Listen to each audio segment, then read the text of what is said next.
Okay. Okay. Yeah. All right. Silent mode is on. Let me get my stuff. I'm sorry. Let me get my. I'm good. I got the agenda. That's good. Thank you.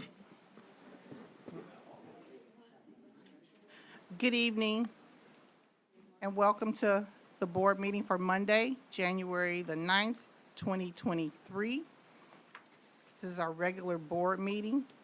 It's an in-person public participation, which will be streamed live on YouTube, which is listed on our district website. Can we do roll call, please? Oh,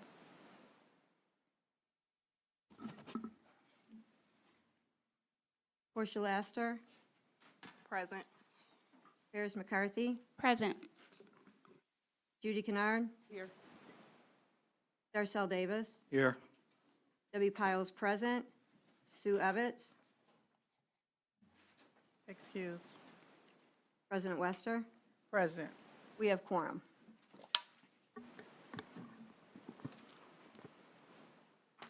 Our meeting is called to order at 6:02, and we'll stand for the Pledge of Allegiance.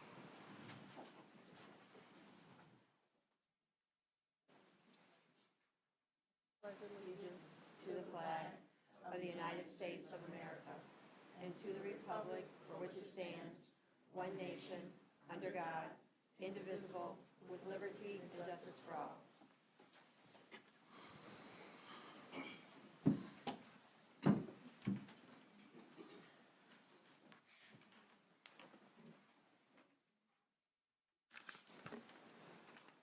Acceptance of the agenda. Move that the Board of Education accept the meeting agenda as presented. Motion by Wester, supported by Kennard. All in favor, say aye. Aye. Those opposed, the same sign. Motion carries unanimously. Next on our agenda is the ceremonial constitutional oath of office for our board president, which was reelected to the Board of Education, and our newly elected board members, Darcel Davis, Portia Laster, and Paris McCarthy. Our oath will be administered by our former Board of Education trustee, Denisa Terrell.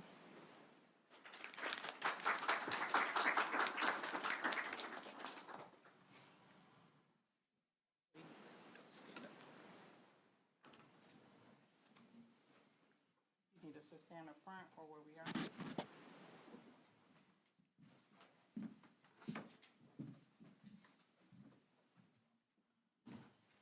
Hello, Board. If you would please raise your right hand and repeat after me. I do solemnly swear or affirm that I will support the Constitution of the United States That I will support the Constitution of the United States and the Constitution of this state of Michigan, and the Constitution of this state of Michigan, and that I will faithfully discharge the duties discharge the duties of the office of members of the Board of Education of the office of the members of Board of Education of Romulus Community Schools of Romulus Community Schools in Wayne County, Michigan, in Wayne County, Michigan, to the best of my ability. to the best of my ability. You are sworn in. Thank you. Godspeed. Did the inflections and everything. Thank you, Ms. Terrell. Thank you for everyone that has come out tonight for our first meeting of the new year. Happy New Year to everyone. So the next item on our agenda is the organization of the Board of Education, the election of the new board officers' terms of office, which will be from January the 9th, 2023 to July of 2023. Vacancies are due to departure of board members with terms that ended December 31st. The election of the new officers and nominations we're going to be doing for our vice president as well as for treasurer. So I open up the floor for nominations for vice president. I'd like to nominate Paris McCarthy. Do you accept, Ms. McCarthy? I accept. Are there any other nominations?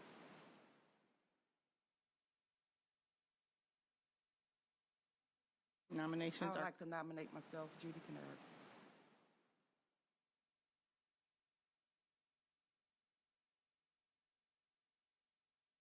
there's, any other nominations? Nominations are closed. We'd like to do vote, secretary, vote. Okay, the first vote is for Paris McCarthy for the office of vice president. Davis, Yes. Laster, Yes. Piles, yes. Kennard?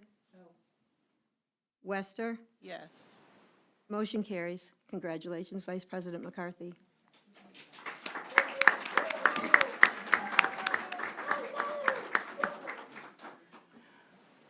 Our next position would be for treasurer. Are there any nominations for treasurer?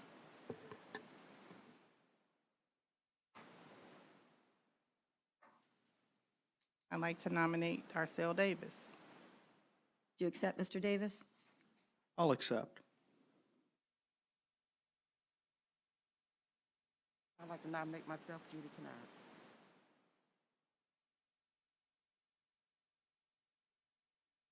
Any other nominations?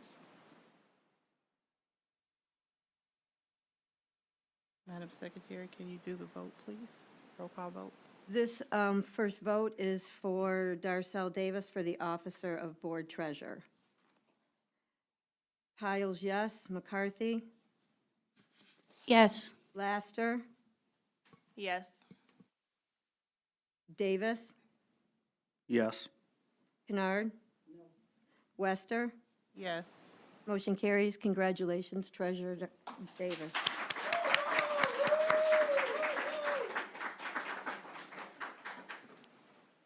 Thank you, thank you, thank you. And our next item on the agenda is number 5, our public comment.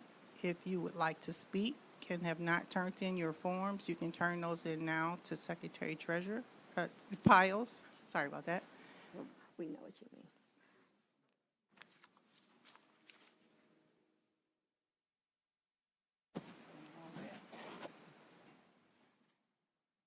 Thank you.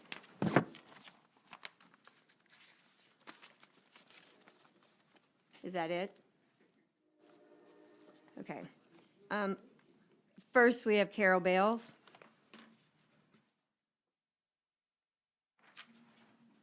Good evening, I'm Carol Bales, 38799 Barth Road, Romulus.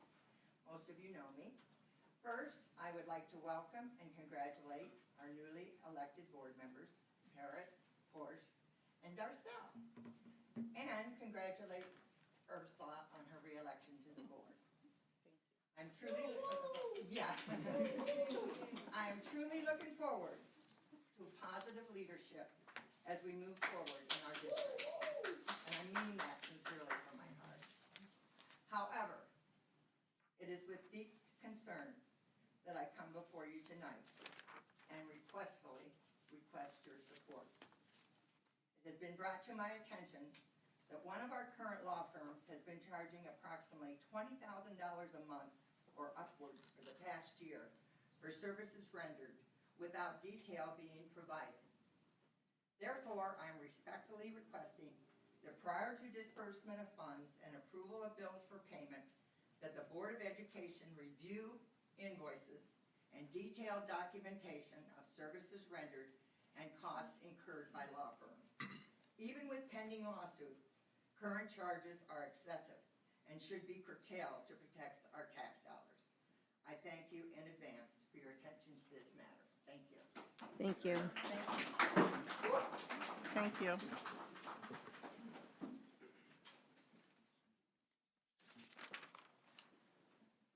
Tanya Gregory.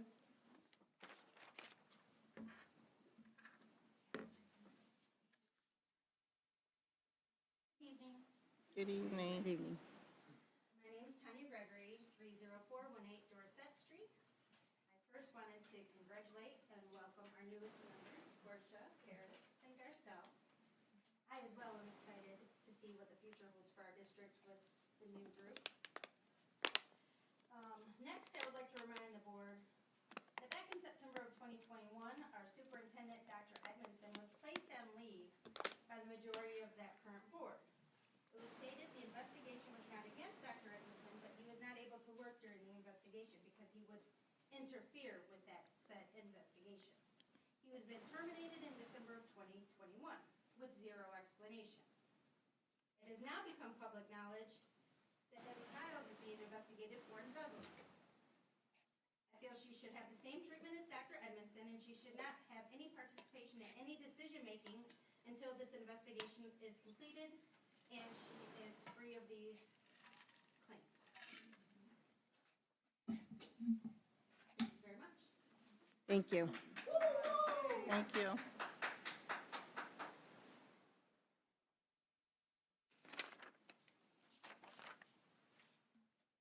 Rita Hampton.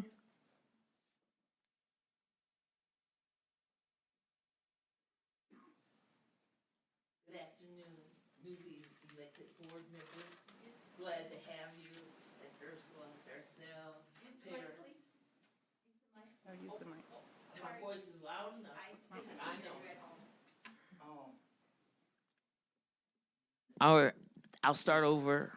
Welcome to the board. I welcome you, and it's refreshing. Paris, Portia, Ursula, and Darcel. I ditto Mrs. Gregory. I feel the same way. Whatever was done to Dr. Edmondson, we still don't know why he was put on, why he was terminated. I've been asking since January 2022. I'm not going nowhere. I'm gonna get an answer. As I've always said, I don't know why this took place, and I always write things down. But I do know if Dr. Weatherspoon's embezzlement accusations are true, but I do know this for sure. I FOIA'd all the records paid to Debbie reimbursement from the RCS. And I will say this, I don't know about accounting. I'm not gonna even try to know. What I'm gonna tell you, we were embezzled. You take all those classes, win a President Award, that's over $30,000. Let me tell you some of the classes. It says Data Foundation, Parliamentary Procedure, Dealing with Difficult People, Advanced Leadership. It goes on and on, how to make this district better. The Michigan School Association for the Michigan Association for School Board members gives their expertise and advice. Why is our district still in this state? You take all those classes and where's the fruits? That's why I say you should resign. I don't know why you continue to stay. I won't give up. That'll be the second question. Where is Dr. Edmondson? Why was he terminated? And why are you still sitting here? Thinking you have some, I don't know, dishonesty is gone.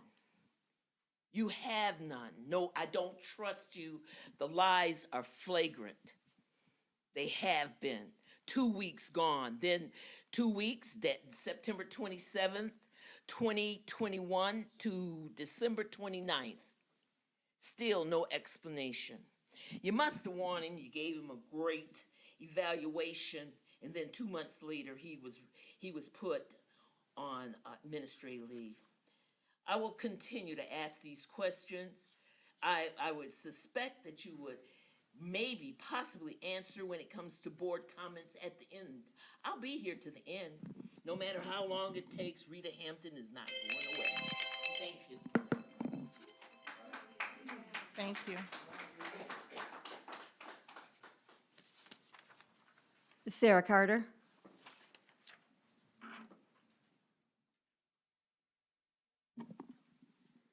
Good evening, Board. Happy New Year. Good evening to the new board members. I'm Sarah Carter, REA President.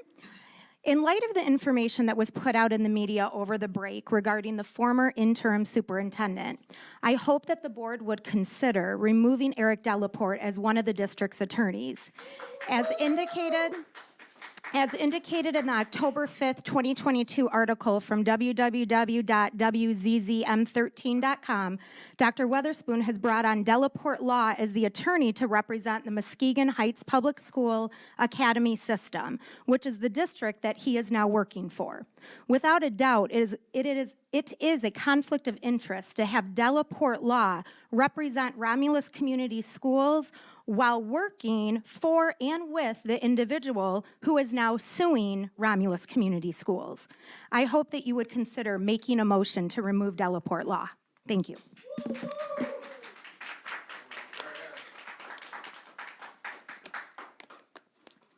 That is all, Madam Chair. Are there any others? Thank you.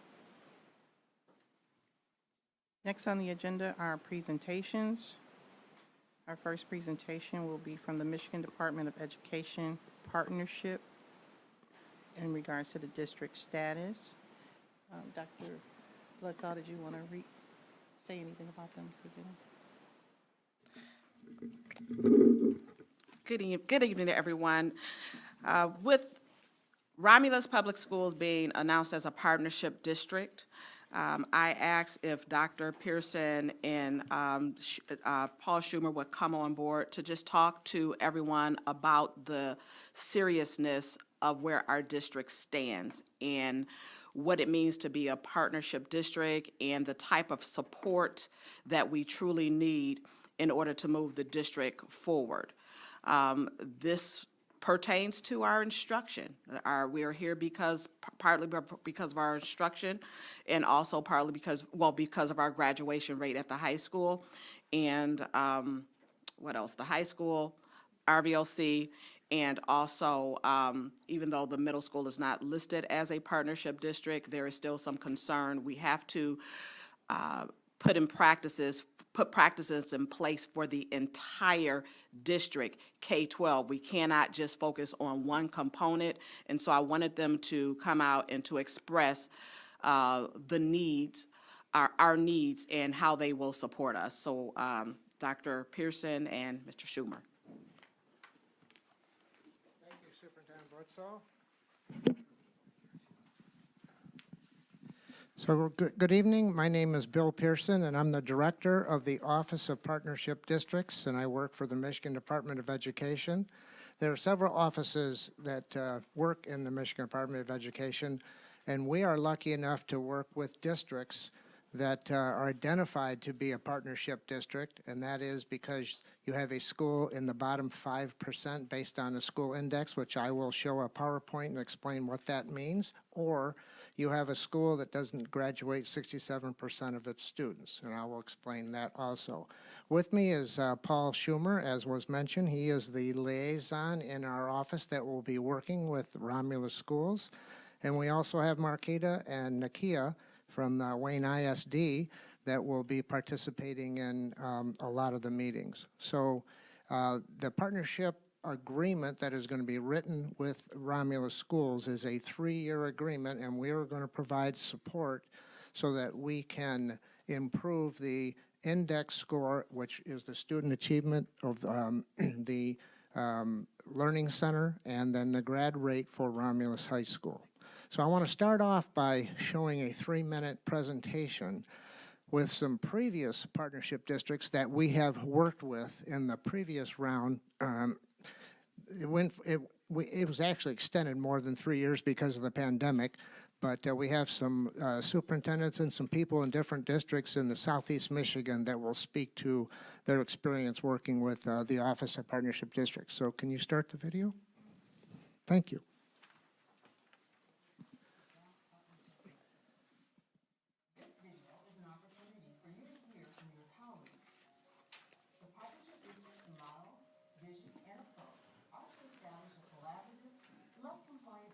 Method to facilitate academic achievement improvement for districts with the lowest performing schools, while also building the capacity of the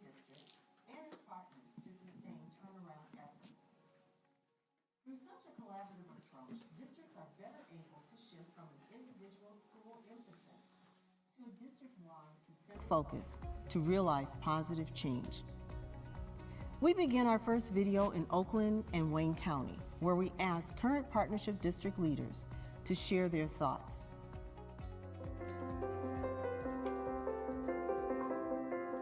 Pontiac School District has been very beneficial in the supports that we've received from the partnership. Initially, we were kind of skeptical about entering into this agreement, but it was probably one of the most rewarding experiences that we have received over many years from the Michigan Department of Ed.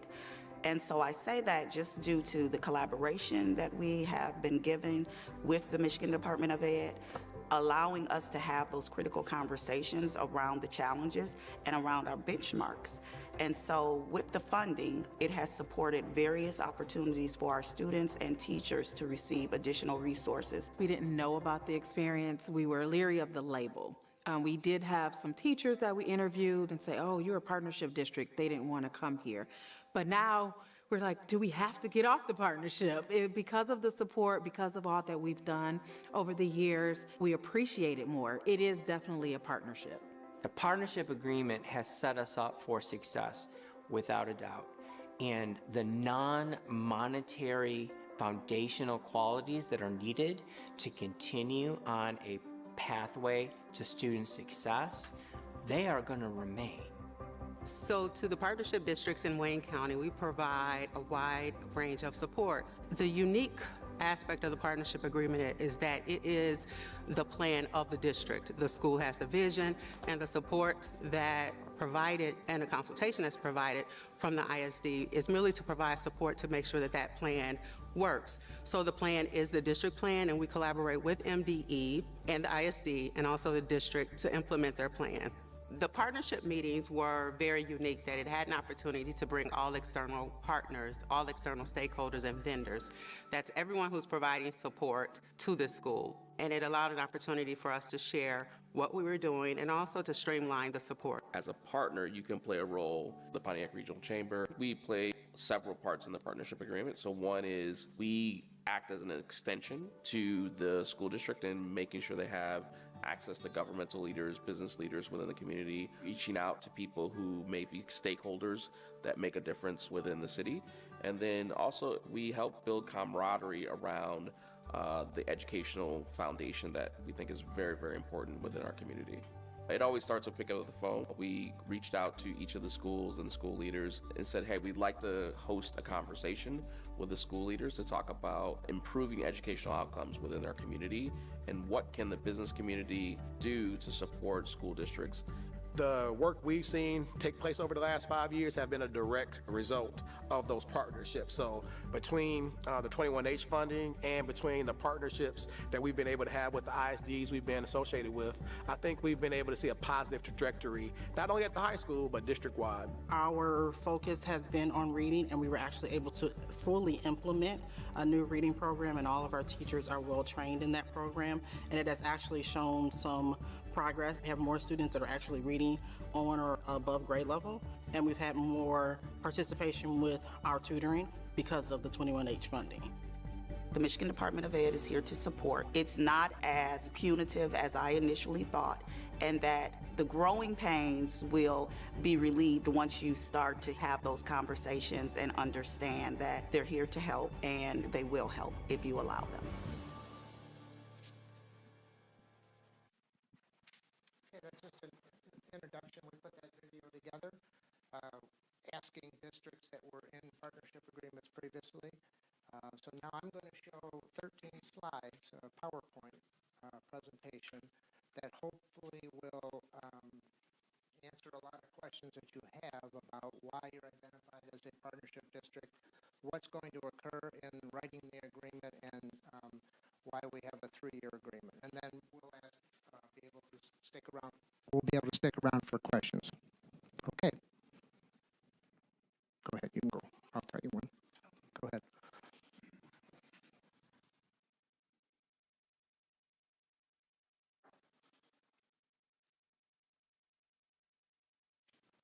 Okay, Every Student Succeeds Act, or ESSA, is the Federal Reauthorization of Elementary and Secondary Education Act. That's what enables us to have partnership agreements. It's the nation's law that represents the commitment to equal opportunity. And ESSA requires from the feds that each state establish a statewide accountability system for public schools, and that's what our office represents. So the school index overview, some of you are aware that each school in our state it gets an index score, and that index score is comprised of 7 weighted components that are identified on the right. You get a score between 0 and 100, and the school index is used to identify schools for achievement. So if you look on the right, oh, it's not working on this screen. Okay, sorry. If you look on the right, student growth and student proficiency is 64%, 63% of the total 100% possible. So most of the score, the index is based on student growth, how much the students are growing each year in their academic achievement, and the proficiency based on the M-STEP that is provided for students each spring. And then school quality student success is 14% of that index score. And so we put together data on chronic absenteeism, and that's worth 4%. Access to arts and PE, advanced coursework, and access to a librarian, 1%. So 14% is based on that. Now, chronic absenteeism is a student is absent 10% of the time during the school year out of 180 days. Graduation rate is 10%, and English learner progress is 10%. And then if you see at the bottom right, student subgroups include racial ethnic subgroups, English learners, economically disadvantaged, and students with disabilities. And I'll speak to those 4 subgroups in a minute. So because of what we're required to do based on the index scores, the support categories, the entrance criteria to be identified for support are on the left side, CSI, ATS, and TSI. So comprehensive support and improvement, additional targeted support, and targeted support and improvement. So the first 2 entrance criteria, school has an index overall value in the bottom 5%. This year, it was based on 23.88. That's the 5% level. And any school that had an index score below 23.88 is in the bottom 5%, and then is required to have be a partnership district and have a partnership agreement. Or a school with a 4-year graduation rate of 67% or less. Those are CSI schools, and that's why we're here presenting tonight, because you have one school that's in the bottom 5 and one school that doesn't graduate 67% of the students. Now, your superintendent mentioned there's another school, Romulus Middle School is a TSI school. So TSI means the school has at least one subgroup in the bottom 25% based on index. So the bottom quarter of that particular subgroup, and I don't know what that subgroup is, but it's one of the 4 that I mentioned on the previous slide. Right. So what we did from our office is, once a district is identified to be a partnership district, we put them into 3 different categories: intensive, essential, and fundamental. Romulus is in the essential level, and I'll explain that in the next few slides. This is kind of hard to see, but I just wanted to walk you through our flow chart to make sure you understand how we determine you're an essential school district. Basically, I'll go quickly. The green rectangular box, the big one, that just eliminates certain criteria for a school not to be identified in a partnership agreement. So we go to the right oval, and it says, does the district have an adjusted CSI count of 1 or more? And Romulus ended up with 2, so the answer is yes. And so you go down to the far right in the middle, are all of the schools the district operates that are included in the adjusted count identified for CSI only because of low graduation rate? And that answer is no for Romulus, because there's one school identified for 5%. So you go to the bottom right oval. Has the district ever had a partnership agreement? No, Romulus was not in our previous round, and so the arrow then points to essential, the purple box. Well, I would say that's a rhombus. Okay, thank you. Next one. So CSI partnership agreements with our office, districts to be supported by the Office of Partnership Districts are those schools that have one in the bottom 5% or a 4-year graduation rate, not the 5th year. You actually work with 4-year graduation rates, 5-year graduation rates, and 6-year graduation rates. We base it on the 4-year graduation rate, and that's 67% or less. Districts in a partnership agreement may also have schools that are CSI that do not meet partnership agreement or ATS or TSI. As I mentioned earlier, Romulus Middle School is a TSI school.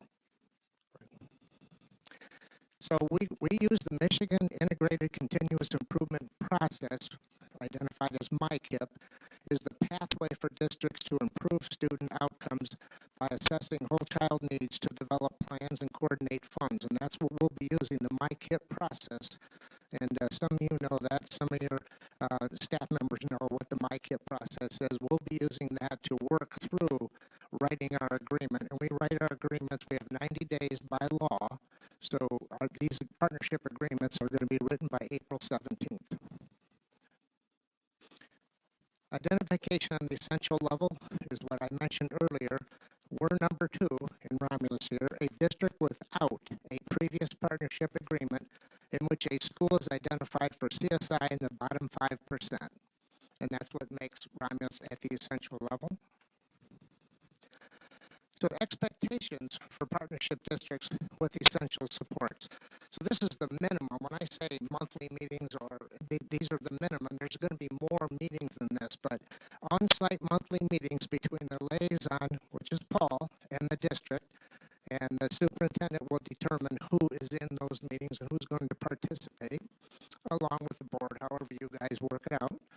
Office of Partnership Districts, intermediate school districts, and like I said, we have 2 representatives here. We'll develop the partnership agreement based on a comprehensive needs assessment utilizing MICIP. And we have a template that has been sent to the superintendent that we use to write the partnership agreement. And it goes, step by step. And then we develop aligned, measurable 18-month interim target benchmarks and 36-month end target outcomes that will be achieved for each school operated by a district that is subject to the partnership agreement. And Romulus has 2 schools that will be in the agreement.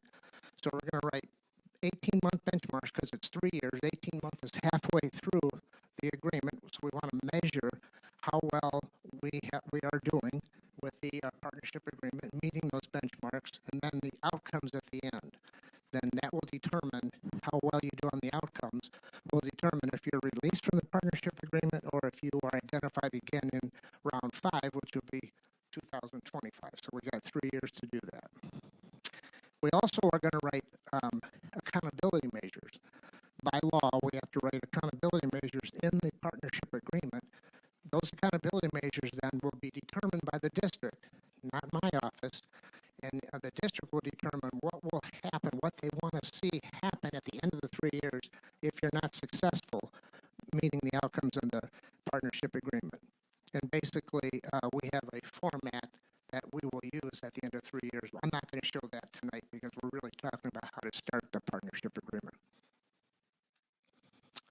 So expectations, again, at a minimum, continue with the expectations, I should say. At a minimum, meetings are held every other month. There's going to be, it'll be more than that, with the liaison, district leadership, and ISD personnel. Some meetings will be just the district and Paul. Some meetings will include the ISD working with the group that is determined by the superintendent. The director, me, or my assistant director will conduct quarterly school visits. OPD director approves the partnership agreement. That's me. When the partnership agreement is written, I will approve it. And as we go through and I look at what the outcomes and benchmarks are, The expectation is that there be an annual presentation at a local board meeting on how we're doing on the partnership agreement. A couple more slides. Partners required to attend partnership agreement meetings must include the district superintendent or designee, so that's determined by the district, the ISD superintendent or designee, an MDE representative, which will be Paul. And you're not a PSA, so the third one doesn't count. And partners required to sign the agreement at the end will be the local superintendent, local board president, ISD superintendent, and the Office of Partnership District Director, which is me.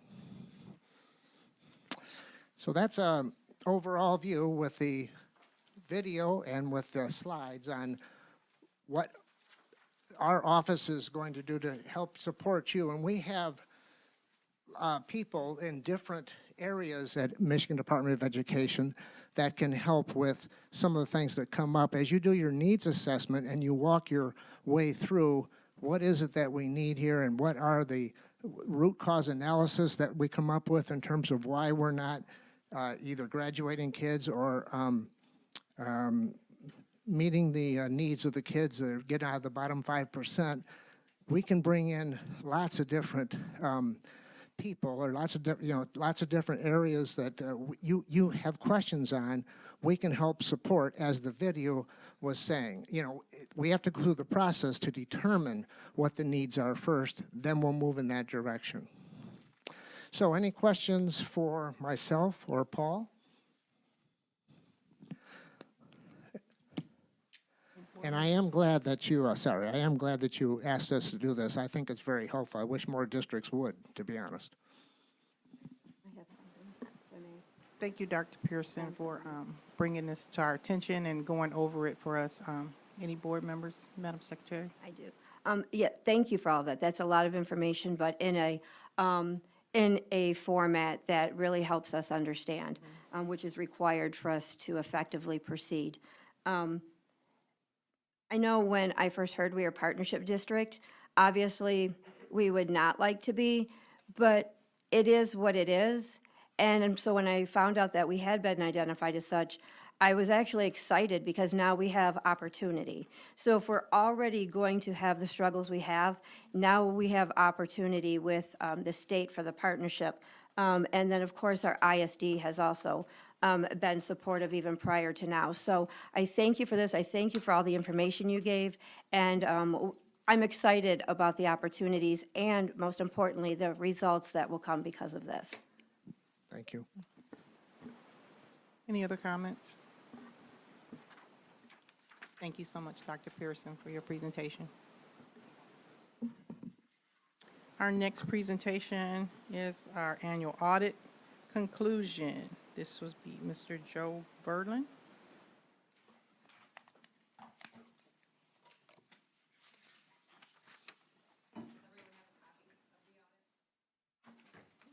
Is it here?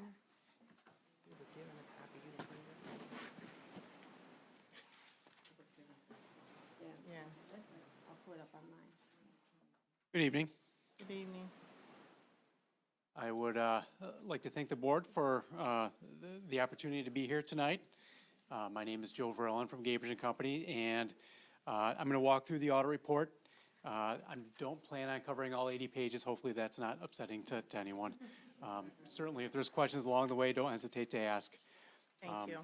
I will say it was a very smooth audit process. If you turn to page 1, we received a set of financial statements from the school, and we worked through those financial statements. We confirmed, verified those numbers with various financial institutions, the Michigan Department of Education, and so forth. And the second paragraph on at the top of page 1, we write, in our opinion, the financial statements present fairly in all material respects the financial condition of the school as of June 30, 2022. This is a clean opinion on your financial statements. Always should be the school's goal to have a clean opinion on your financials, but certainly means something to achieve that. And turning next to page 5, we get into the management discussion and analysis section of the audit report. I would think of this as being the Cliff Note version of the audit. So rather than looking through all 80 pages, this gives you 8 or 9 pages of context. Here we see financial highlights. We can see 2-year comparative information and reasons behind some of the more significant changes in your financial condition during the past 2 years. That first bullet point shows that the liabilities of the school exceed the assets by about $43.8 million. So you have a deficit net position of about $43.8 million. 2 reasons for that. First, your net pension liability and your net retiree health care liabilities. Most school districts in the state of Michigan are reporting deficit net positions for that very same reason. These are significant liabilities. Between the 2 of them, about $36 million of total liabilities are on your statement of net position, and accordingly, you have a deficit. Second bullet point down answers the question, is the school better off financially at June 30, 2022 compared to June 30, 2021? And the answer to that question is yes. During the course of 2022, fiscal 22, $52.7 million of total revenues compared to $40.7 million of total expenses. In the corporate world, we would say that you had about almost $12 million of increase or net income during the course of the year. So certainly progress is being made on your unrestricted net position. Third bullet point down, now we're talking just about the fund balance. So what are the immediate resources of the school compared to the immediate obligations? Think of this as being checkbook accounting. And the third bullet point shows that total fund balances decreased by $1.6 million. In other words, the cash out of the school district exceeded the cash in by about $1.6 million during the course of the year. The biggest reason for that was about $5.1 million of capital improvement expenditures. So these are assets that the school was purchasing, building improvement projects, things of that nature that have a long-term useful life. So they get expensed on your financial statements, whereas on your long-term basis of accounting, we capitalize that as part of your infrastructure. So a decrease in net position of about $5.1 million, or I'm sorry, fund balance of about $5.1 million. The last bullet point shows that your unassigned fund balance in your general fund, so the most important fund, the most important element of your general fund, your unassigned fund balance, was just under $3.1 million. And that's referred to as unassigned fund balance. If we take that unassigned fund balance and divide it by your general fund expenditures, you have about 7.8% of finances set aside as a buffer to cover the day-to-day cost of running the school. Department of Education expects a minimum level of 5%, so you're ahead of that level. The MSBO recommends about 13%. So you're right in the middle of those 2 thresholds, those 2 benchmarks. During the course of the year, the unassigned fund balance in your general fund decreased by $1.15 million. In other words, cash out of your general fund exceeded the cash in by about $1.15 million. So it did decrease, but the biggest reason for that is the general fund had about $1.5 million of general fund capital expenditures during the course of the year, one-time expenditures. Next, if you go to page 7, just a real quick item that I wanted to point out here, the non-current liability section, 3/4 of the way down the page in the 2021 column, the very far right column, you can see the net pension liability showed $49.8 million at June 30, 2021. That number improved at June 30, 2022 to $34.5 million. Healthy improvement in your liability. We like seeing liabilities decrease. The biggest reason for that was a 27% rate of return on your pension assets held with the MIPSRS plan. Next row down, net OPEB liability decreased. Again, a favorable decrease. We like seeing those liabilities go down. $7.9 million at June 30, 2021 compared to $2.2 million at June 30, 2022. About a $5.7 million decrease in your net OPEB liability. Similarly, a 27% rate of return on those retiree health care assets, leading to that decrease. If you turn to the very next page, we get a look at the comparative revenues and expenses for the school for the past 2 years. Halfway down the page, very far right column, 2021 total revenues came in at $47.1 million. And 3 rows up from the bottom, the change or the increase in net position during 2021 was a positive $7 million. And that compares to 2022, halfway down the page, total revenues came in at $52.7 million, compared to an increase in net position of just under $12 million. So back-to-back years of increasing net position. If you look at 2021, 2 rows up from the bottom, on the very far right column, the school initially had a $62.8 million deficit net position at July 1st, 2020. That number is improved, still a deficit, but 43.8 million at June 30, 2022. So a healthy improvement over each of the past 2 years. If you go now to page 17, we got to look at the funds for the school. So the very first column is your general fund, the next column over debt service fund, and then all of the funds get aggregated together in that very far right column. So as I mentioned before, the general fund, the very first column, 3 rows up from the bottom, the change or the decrease in your fund balance was 1.157 million. And then if you go all the way to the very far right, the total governmental funds aggregated together had a $1.6 million decrease. So, you know, when I look at my checkbook at the end of the year, basically you had more money going out than money going into your funds during the course of the year by 1.6 million. Total fund balances across all of your funds, just under $7.5 million. And then lastly, if you go all the way to page 66, this is a dashboard of your federal financial statements. And this is referred to as a schedule of findings and question costs. And we actually issued 2 opinions on your financial statements. The first one, as I mentioned before, the very top row, your financial statements received an unmodified or a clean opinion. And then if you look about halfway down this page, the type of auditor's report issued on compliance for your major programs, that too was unmodified. So we take a look, we review all of your federal funds during the course of the year. We pick 1 or 2, sometimes 3 major programs, and we take a look at all the various compliance requirements that the federal government publishes over those funds. In addition to the federal compliance requirements, we look at the Department of Education's compliance requirements, and we make sure that the school is receiving and expending those funds in accordance with those compliance requirements. If there are findings, we are required to bring those to the attention of the governing body, the board, as well as management. This year, there were 2 different major programs, federal major programs, the ESSER major program, as well as the Title I. And you do see that there were, 2 rows down from the top, there were material weaknesses identified over your financial statements. Halfway down the page in the federal awards section, there were material weaknesses identified there as well. However, the school did have progress. During the audit for the year ended June 30, 2021, the school had 12 findings. That number improved all the way down to 3 findings. So certainly much more attention was placed on the financial statements. There were significant improvements. Still some areas that the school can continue working on to strengthen internal control and improve financial reporting, but drastic improvement was made during the course of the year. We certainly looked at all 12 of the findings for the 2021, or on the 2021 audit when we performed and conducted the 2022 audit to make sure that that progress was being made, and certainly there was. Those are the highlights that I've got. Certainly happy to take any questions the board might have. Thank you so much for presenting this to us. Any board members have any questions?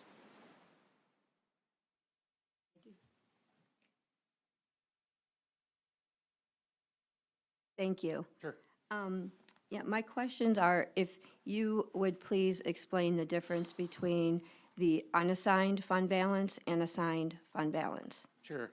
So the unassigned fund balance is the residual amount that's in your general fund. It's either not restricted for a specific purpose or has not been assigned by the board for a specific purpose. I believe the board had assigned $1.2 million for the subsequent year's budget.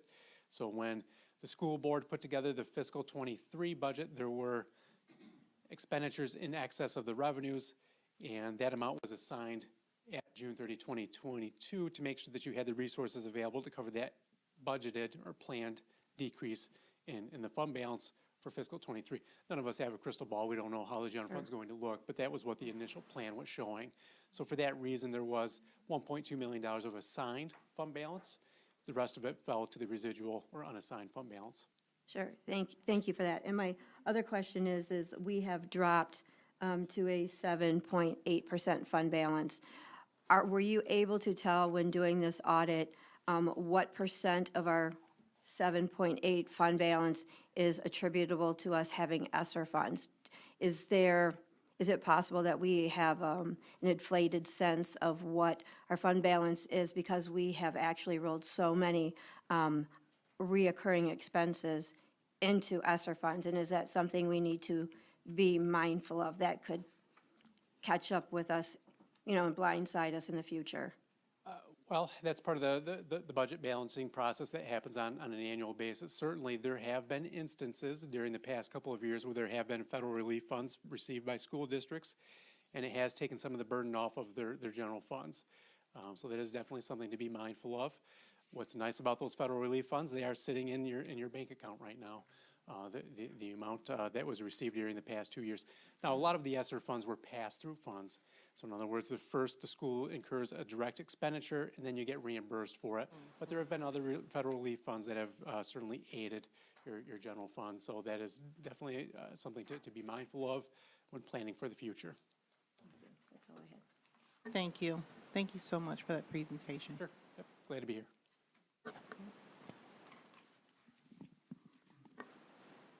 And our next item is going to be our budget amendment for 2023. Ms. Shelby Freer.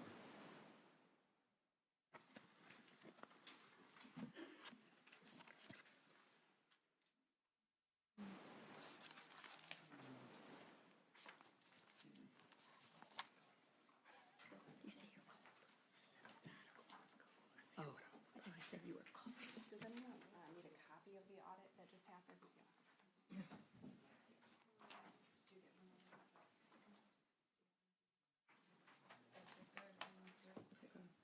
I took one. I don't have mine with me, Shelby. I'll take it. Thank you. Yep. Should have had her go first. Okay. Oh, it's on. Welcome. Welcome, new members. I look forward to working with you. We have a big agenda, so I'll try to be brief, even though there's a lot of information that I'd like to pass out. Sorry, I should have done this the first time. Okay, I'm gonna try to cover what I can in this binder. More paper. Thank you. Organized, you already have one. Yes,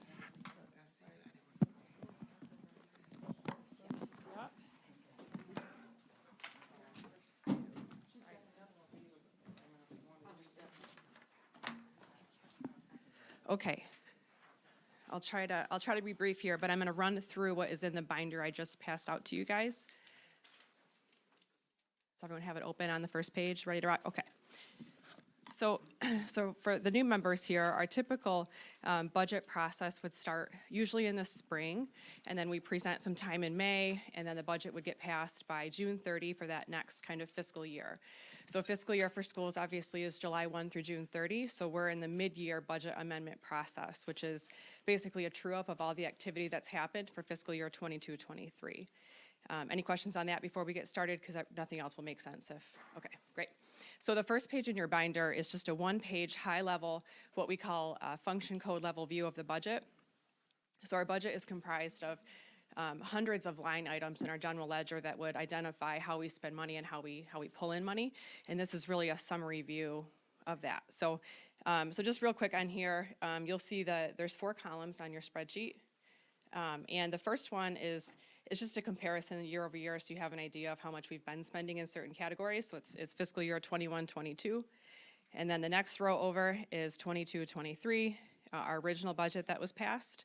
And then I have a column here for adjusted. So these are the amounts that we're proposing to amend with our budget amendment. And then the final column, of course, is the fiscal year 22-23 budget amendment. So you'll see that we have basically 4 major sources of funding: local funding, state funding, and federal funding. And then we have some kind of inter-district funding that's usually a pretty small amount here. So you'll see on the right-hand side here, I've trued up what we think local revenues will be. State sources, primarily that big jump, that $1.7 million jump, was because if you remember, our original budget for 22 included a decrease of about 400 students, and we only lost about 150. So that means more state revenue, which we'll talk about further here in your packet. So that number reflects what we think we're going to pull in for state funding. Federal funding is another big topic here that we're going to talk about. We have a ton of ESSER money that originally at the beginning of the year we weren't sure how we were going to spend or how we were going to include it with our budget. So we left that out. We've since done some planning and we figured out how we're going to spend most of those funds. And so what we tried to do is figure out how much are we going to actually realistically spend before June 30. So as you guys know too, federal funds have a different fiscal year. So they start from October 1 to September 30. So it crosses over 3 fiscal years of ours. So when you're trying to plan, not only are you figuring out how much your allocation is, you're figuring out what am I actually going to spend in the time period that my budget's going to exist. So it gets a little tricky, and so there's a big estimation here for our federal funds, which we'll talk about here in a second. So our total revenue right now is expected to be about just over 39 million for total revenue here for the district for this year. And then as you can see, the expenses are broken down, like I said, by function code. And what I mean by function code is in your binder, in the back, there is a packet of our kind of accounting manual, or how we classify all of our function codes for the district for both revenue and expenditures.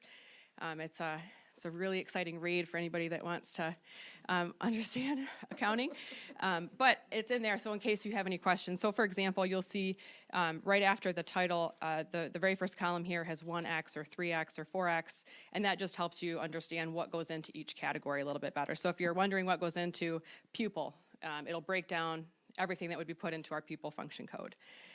So I was trying to provide as much information as I could, just a high level, so that for those of you that are maybe new to school finance, you have a better understanding of where to look for information. So I'll hit some of the highlights here on the expenses. Some of the major changes here under instructional support jumped up by about 2.1 million. And as we know, we started Meta this year, which was great, but that cost about 1.5-ish million or so out of our ESSER funds. And so that's included for an additional expense that we didn't have when we budgeted back in last March.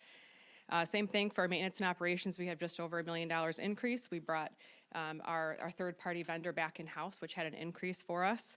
And so as you kind of take those expenses down, we're expecting expenses to be about 37.3 million for a total, which would leave us with a fund balance, like you just mentioned, was 4.3 million. So if you add that together, basically revenue minus expenses, add in fund balance from the beginning of the year, we're left with 7.5 in our fund balance, which is about 19%. And again, this is really based on ESSER funding, as Trustee Piles mentioned, or Secretary Piles mentioned. We do have $20 million in federal funds, and it's very unusual. It's one-time funding that we're going to get, and it's creating a huge increase for our budget, which is great.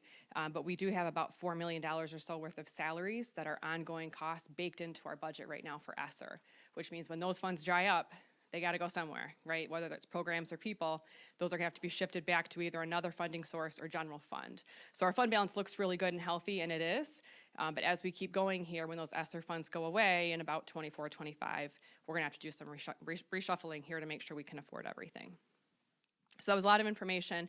I'm going to hit kind of the rest of the packet here, and then I can take some questions. But on the next sheet here, we have, this is just I printed off a copy of our state aid report. This is such a large source of our revenue that I thought it might be helpful for board members to see. One thing I always look at the top right-hand corner, it has our state aid membership. And so this has our total number of students and how we get paid. So it's always nice to see how that number fluctuates. And then, of course, to the left, you can see the foundation amount per pupil. And so typically you can multiply the number of kids by the foundation to come up with a pretty accurate number of what we're going to receive in state aid. This report also goes on to talk about assumed local revenue. So the 18 mills that we put out every year to generate local tax revenue gives you an estimate of what they think we're going to capture. So it's just helpful to see kind of how the funding gets broken down. The next sheet is just the narrative that kind of goes behind this. Department of Education puts this out every month, and I think it's really helpful. It always gives nice information about what's happening at a state level. And I just wanted to highlight for you guys, on January 13th is the state's revenue estimating conference. So if you really like state financials, it's a riveting conference to watch, but typically it's televised. You can YouTube it, whatever, stream it, and it gives you a nice outlook of what they think state revenues will be for next year and how we can plan for per pupil funding for our budget for next year. So I'll be watching that for sure.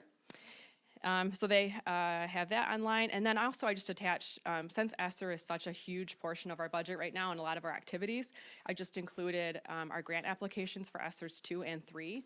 So there's a pink sheet that separates ESSER 2 and ESSER 3. So that gives you the line item detail behind how we're spending grant funds.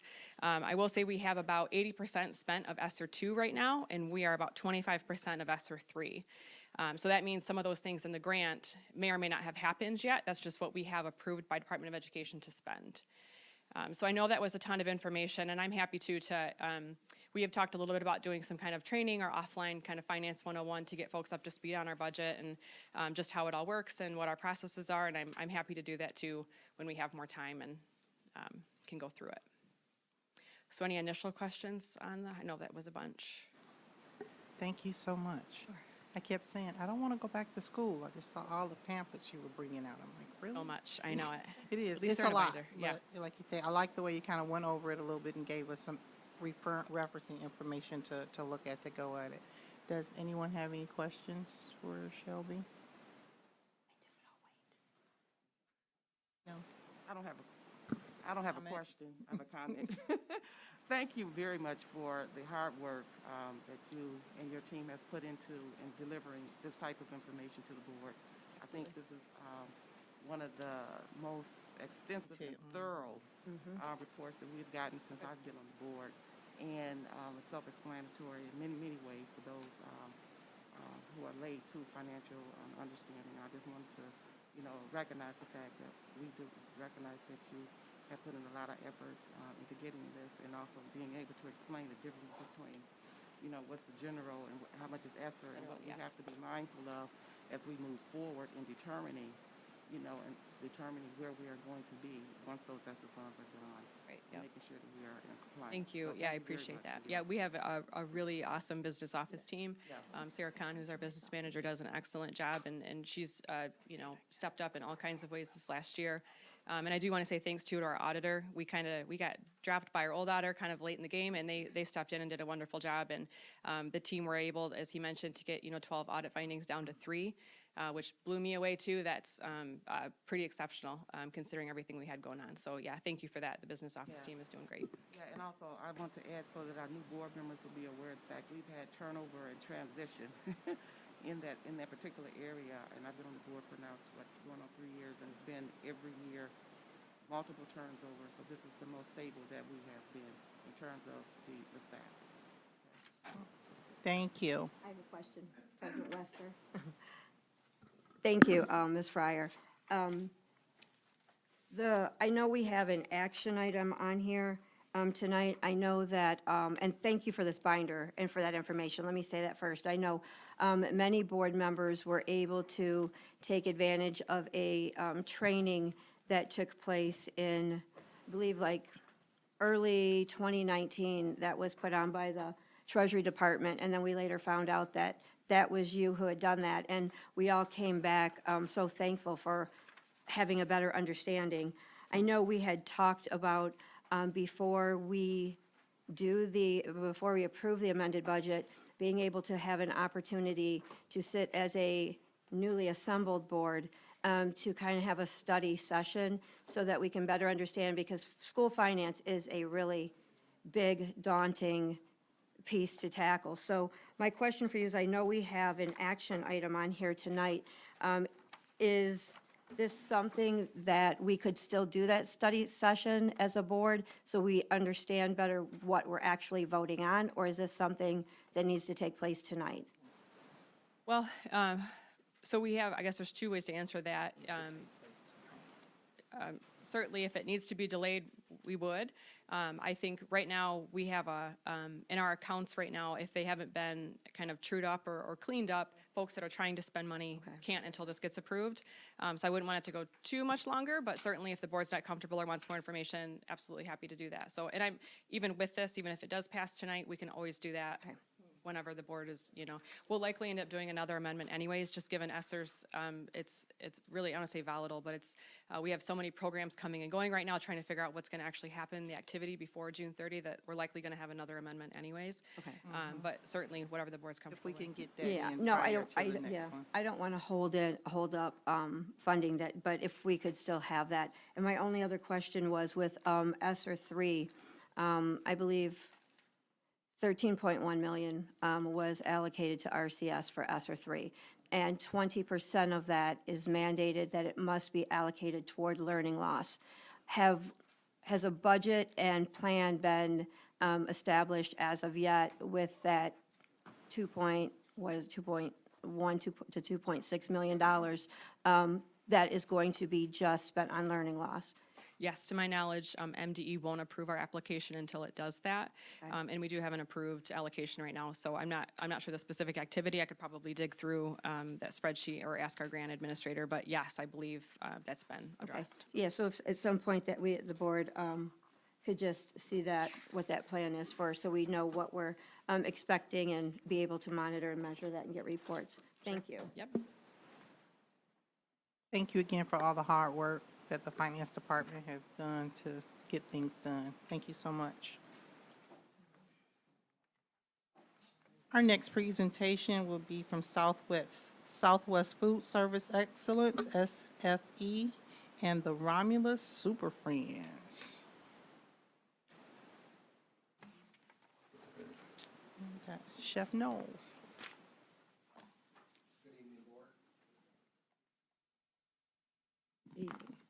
Good evening, Board. Happy New Year's. Good evening.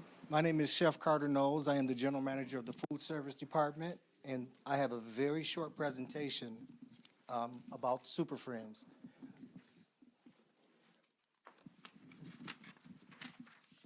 Who we are. We are a group of friends that are Romulus alumni from 1987 to 1981. Who are those?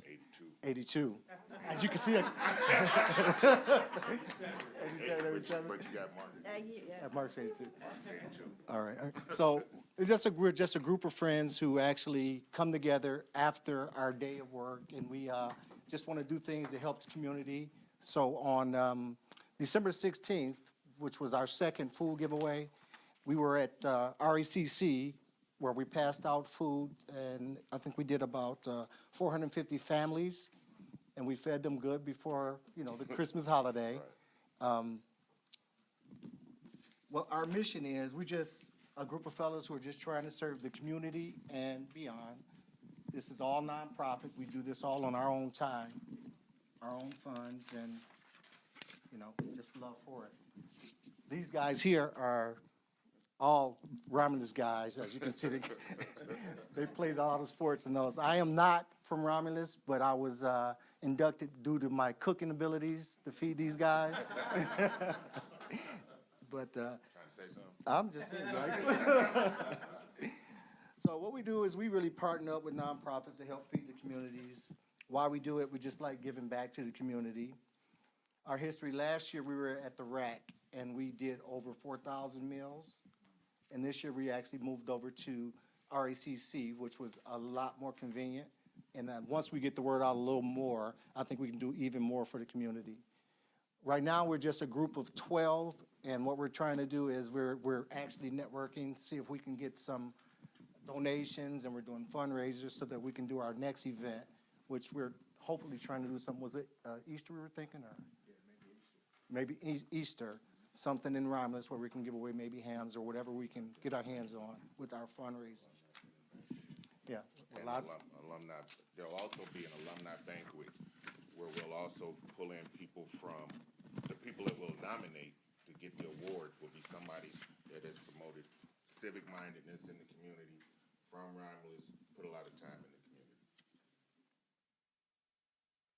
And lastly is just to say that we actually passed out over 300 pounds, 3,000 pounds of food for 560 families this year at RECC. And somehow the word got out to the mayor of Romulus, and he actually came back. He came down and did a photo op with us and took us and put us on his Facebook. You see him right there. And, it was just an all-around good thing. It's just a good feeling, and just something positive for Romulus. That's it. Thank you so much. I appreciate, and I know the community does, all the hard work that you gentlemen have put into moving and feeding our community. It's really, really appreciated. It's good to see, that you're out here helping our community. Thank you so much.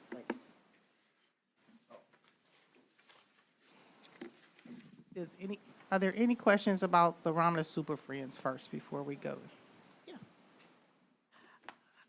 Thank you, Chef. I want you to meet Dr. Gardner. We were just talking about the alumni and working with our alumni. I had questions come to me about what is it that our Alumni Association is doing.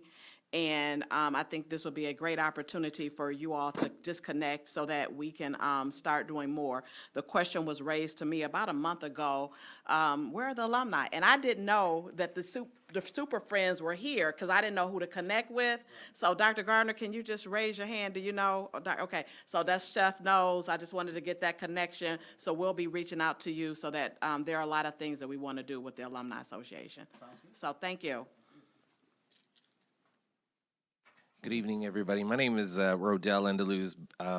Next to this incredible human being, we work for Southwest Food Service Excellence, who is also your food service provider. And just kind of giving you a little bit of an update, also to answer some questions for the year thus far. Currently, right now, excuse me, I closed my file accidentally.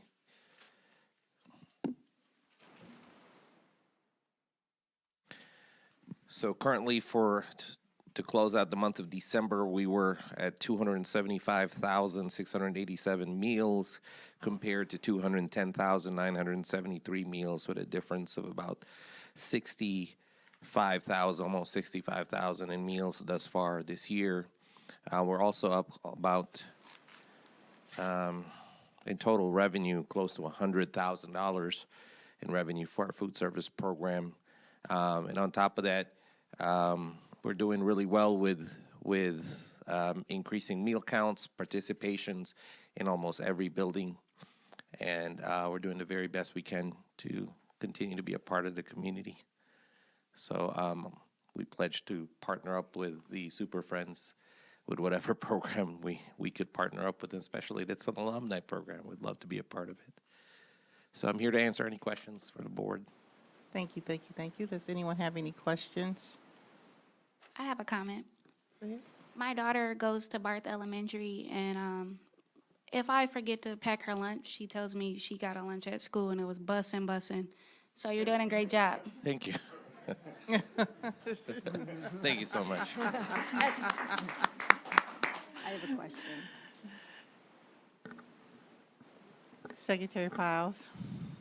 Hi, thank you for that. And thank you for the extra, Chef Knowles, that you are doing to feed our community, even outside of our students in the district, because there is a lot of food insecurity in our community. So thank you for that.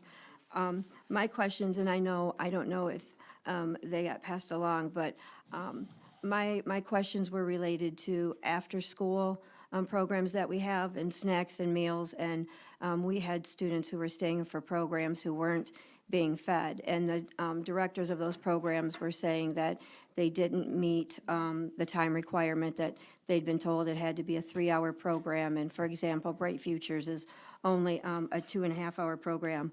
But I know on the state website, it lists that Romulus Community Schools gets the CACFP funding, and that we provide those after-school snacks and meals in 6 of our buildings.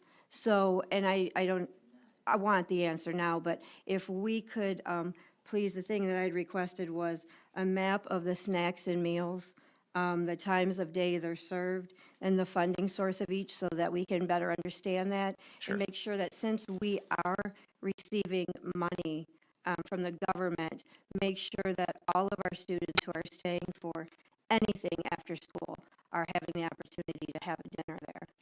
Yes, Ms. Piles, I just want to, the CACFP program is a food service, it's a food program associated with enrichment. And each particular one, CACFP has 2 types of program, a snack program and a supper program. Each particular meal program has to follow a guideline of what you can serve. Very much like you can't serve a full dinner for a snack, or else it would not be reimbursed. And you would underserve if you served a snack for a dinner.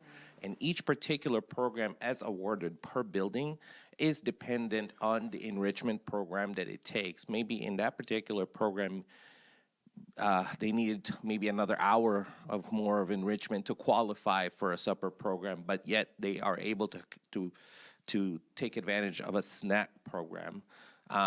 However, you know, as a food service program and as a district, you know, we could at all time provide an additional product or additional kind of like more of a robust meal that not only does qualify, but also, you know, in addition to what they're receiving, it just probably wouldn't be reimbursable. It would probably just be an additional cost for the district to do that.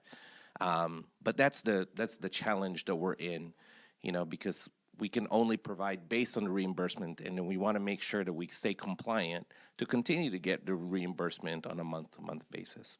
Thank you for that. And that's why, specifically, because I don't have a comprehensive understanding, but if you could please provide us with a map of the snacks, the meals, the funding sources, the requirements, so that we understand. Because my concern was, and I never say names of other districts from this table, only Romulus Community Schools, but in the Bright Futures program, they're in other districts, in 10 and 15 buildings respectively, and they were serving dinners. We used to serve dinners here.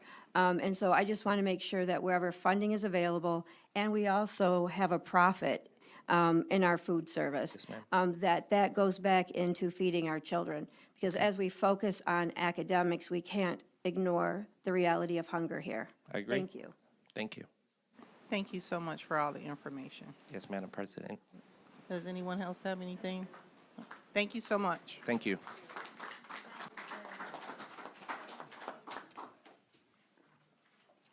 Bussin'. Our next is the item E, the proclamation for the honoring of school board recognition for the month of January. Dr. Bloodsaw. Thank you. So the month of January is School Board Recognition Month, and so I would like to read the proclamation to honor School Board Recognition Month for January 2023, Romulus Community Schools. Whereas Romulus Community Schools is joining 537 local and 56 intermediate school districts across Michigan to celebrate January as School Board Recognition Month. And 2022 was another year full of challenges for public education. Our school board members persevered through adversity to provide the best possible education for our students. Celebrating School Board Recognition Month is one of the very small ways to express appreciation for all they do. And the school board members represent the views and priorities of their district in the complex system of maintaining and running a district's public schools. They also reinforce the principle of local control over public education, which is an important, highly valued aspect of education in Michigan. And local school board members are exceptional public servants who have committed themselves to this duty by governing school districts and advancing student achievement in the schools and communities they serve. And the key to a brighter future for Michigan children is a strong public education system. Everyday students count on public schools to help prepare them for a successful future. Students count on adults across the state to ensure they have access to resources to help them learn, keep their buildings safe, and have qualified teachers to guide them. It takes a commitment to a community to make this possible. At the end of the day, contributing to the success of our students are ordinary citizens with extraordinary dedication to public schools. School board members are recognized for their untiring efforts. No matter what challenges lie ahead for our district in 2023, our school board members will continue to govern to improve student achievement, and provide exceptional education for all students of Romulus Community Schools. Now, therefore, one, we encourage you to join Romulus Community Schools with others throughout our community, state, and nation to salute the men and women who provide grassroots governance of public schools. Two, Romulus Community School hereby proclaim January 2023 as School Board Recognition Month. Our school board members serving Romulus Community Schools are Ursula Wester, President; Paris McCarthy, Vice President; Darcel Davis, Treasurer; Debbie Powell, Secretary; Susan Evans, Trustee; Judy Kennard, Trustee; and Portia Laster, Trustee. Thank you, school board members. for your dedication and service. Thank you.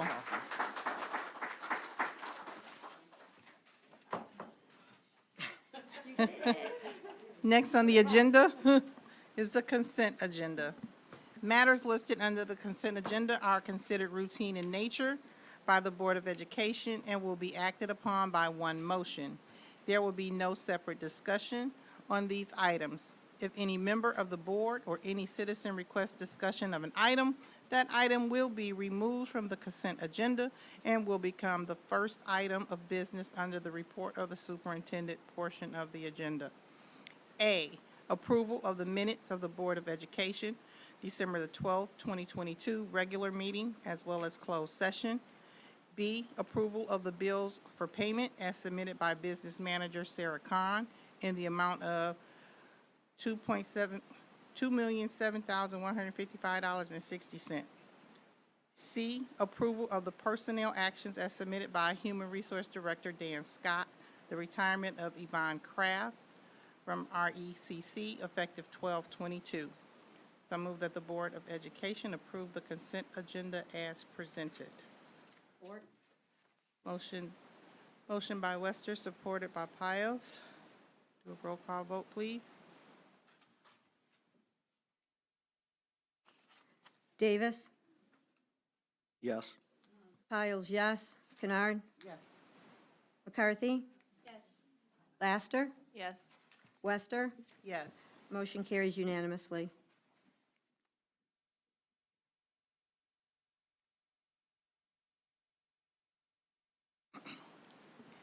Okay, number 8, report of the interim superintendent, Dr. Bloodsaw. There are a couple of items I just wanted to share as an FYI. Last month, I became a member of the Kiwanis Club for Romulus. Kiwanis is an organization that helps support, that will partner with the district and help support the district with like local pantries or medical equipment or backpacks and things of that nature. Basically what they'll do, they'll ask us whatever our needs are, they will help us support. We had our first meeting last month. And so during that meeting, we were able to select officers. Tomorrow, we have a meeting, will be a meeting that is held in Belleville. We're going to, Belleville is kind of like our mentors, and so we will be attending a meeting in Belleville on tomorrow evening, rather, to just see how they run their organization, their Kiwanis Club. So I'm looking forward to working with the Kiwanis Club. It's brand new here in Romulus, and just looking forward to working with the members. And there are several community members that are part of that. And I definitely wanted to be a part of that, to have the school, the district be a part of that, this organization. Another thing I wanted to share with you is the MLK Day celebration that is going to be held on Monday, January 16th.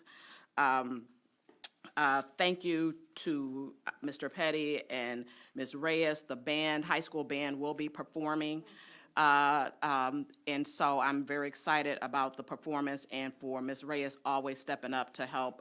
I know Ellen Braggs asked questions, can you play this, can you play this? And we were doing emails back and forth today, and Ms. Reyes was like, I got you, whatever it is you need. So thank you for doing that. We really appreciate you. Also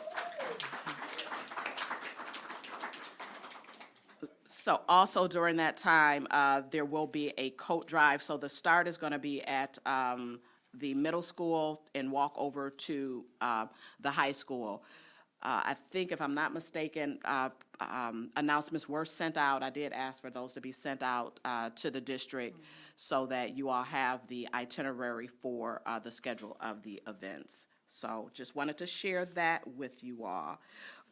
Also, I wanted to acknowledge that we had 2 ribbon cutting ceremonies last month for our state-of-the-art weight room. If you have not had an opportunity to visit the weight room at the high school, it is phenomenal. I'm like, I want to work out there, you know. So it's a phenomenal facility. And we also had the soft opening of the MetaLab store, where the merchandise that was sold there were all the merchandise was done by the students.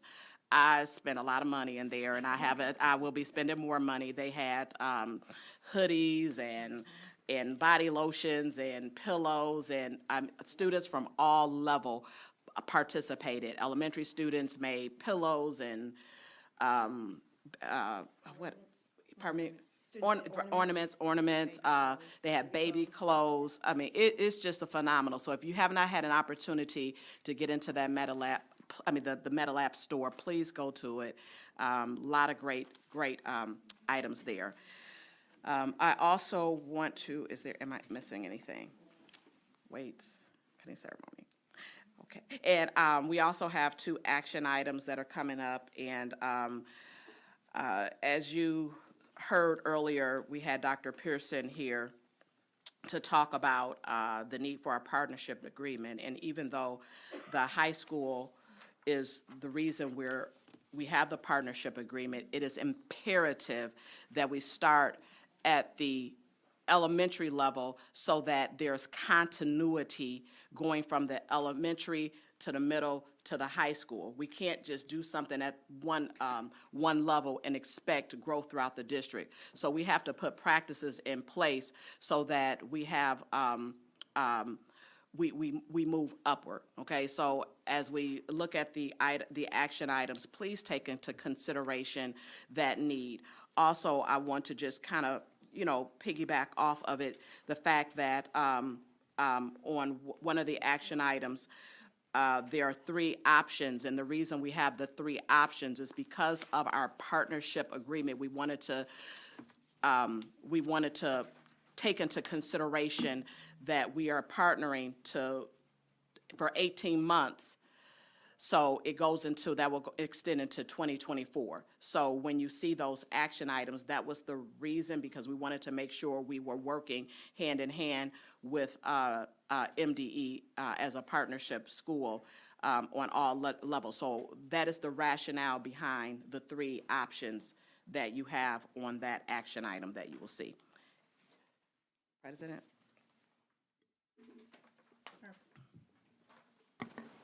Thank you, Dr. Bloodsaw.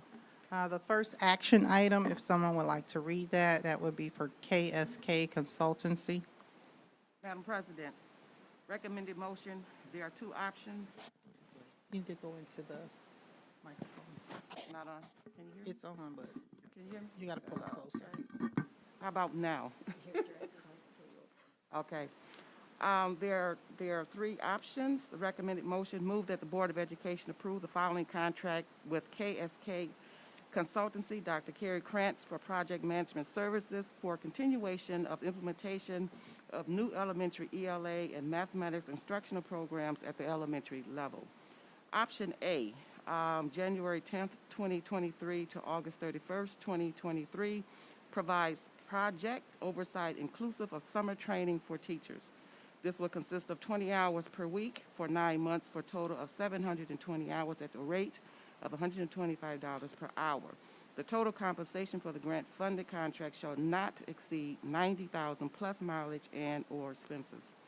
Option B, January the 10th, 2023 to December 30th, 2023, provides project oversight of option A plus 2023 opening days of professional development, monthly early release, PLC planning and oversight, New Year data collections, etc. 20 hours per week for 12 months for a total of 960 hours at a rate of $125 per hour.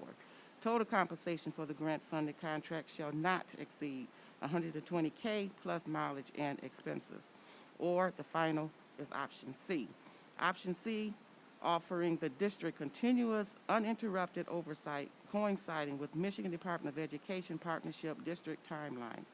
It is from January 10th, 2023 to June 30th, 2024.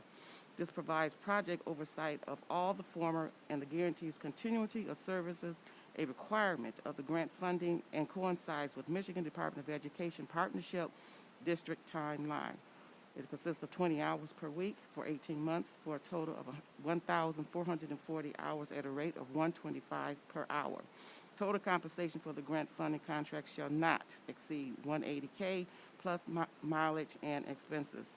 All options are dependent upon grant funding with contract terms null and void should grant funds be unavailable. So the rationale, the contract continues our partnership with KSK Consultancy, Dr. Carrie Krantz, for project management for continuation of implementation of new elementary ELA and mathematics instructional programs at the elementary level. Our K-5 M-STEP academic achievement has been below proficiency for several years. These newly adopted programs provide a comprehensive structure for teaching practices that are significantly different from the prior K-5 instructional programs and therefore require the target oversight of a seasoned professional expert to ensure a rapid turnaround success. It is expected that with ongoing training and concentrated oversight, K-5 teachers will build a core academic foundation for our students to meet academic benchmarks necessary to be successful moving forward into middle school. Dr. Krantz has already established positive relationships with elementary teacher leaders, building administrators, and external program representatives. Presented is a revised contract with the start date of January 10th, 2023. There includes deliverables are included with additional expectations to ensure partnership district alignment as was stated previously. The formal dates to meet with the superintendent, curriculum director for the purpose of progress monitoring will be scheduled every 8 weeks in March, June, etc. across the full term of the contract. Dr. Krantz, information on her, she brings 30 years of effective school improvement leadership. She has helped lead innovation solutions for improving instructional quality to raise student achievement in several Michigan school districts. As a result, Dr. Krantz has been invited to share her leadership methods and exclusive instructional coaching process at several state-level school improvement conferences. The budget implications, as mentioned earlier, is grants. Funds our contract are allocated and MDE approved within 2022-23 Title I and Title II budgets. Similar funds will be allocated within the 23-24 Title II and Title I budgets for continuing of services. The board packet has project managed contract Phase 2, January 9th, 2023. Is there support?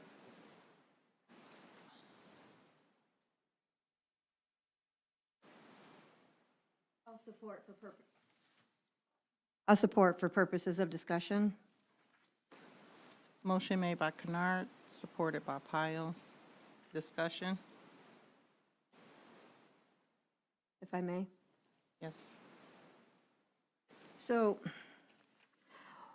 one thing, Dr. Bledsoe, and I respect you, and I truly appreciate the hard work you're doing, and I know you're stretched thin. And Dr. Krantz, you're here with us tonight, and this is awkward, because this is, I think, the 9th agenda that this item has been placed on, and sometimes removed for fear that it wouldn't pass. I agree that we need something. In 2022, the calendar year, from February 14th, 2022, until, and I believe, through August 2022. So through February 14th to August 31st, 2022, this district paid over $175,000 to Dr. Krantz. And I'm not saying she doesn't have she absolutely has passion. But as we approve the expenditures, we also need to be responsible for the impact of them. And while we need something, I'm thinking that, we need to ask our students and our teachers what is it they're needing. And we keep getting resounding feedback that this is not it. And those are the concerns that I've expressed and continue to hold tonight. Are there any other comments or discussion? Yes, I have a question. So with these options and the cost and I'm just going to assume that this have gone through financial review for this to be even brought before us, correct? So our finance director had some type of input in terms of what the cost is and the budget and so forth. Is this something I think Ms. Freyer is here. She may be able to answer that question. Yeah, can you come give up to us- the podium, please? Thank you.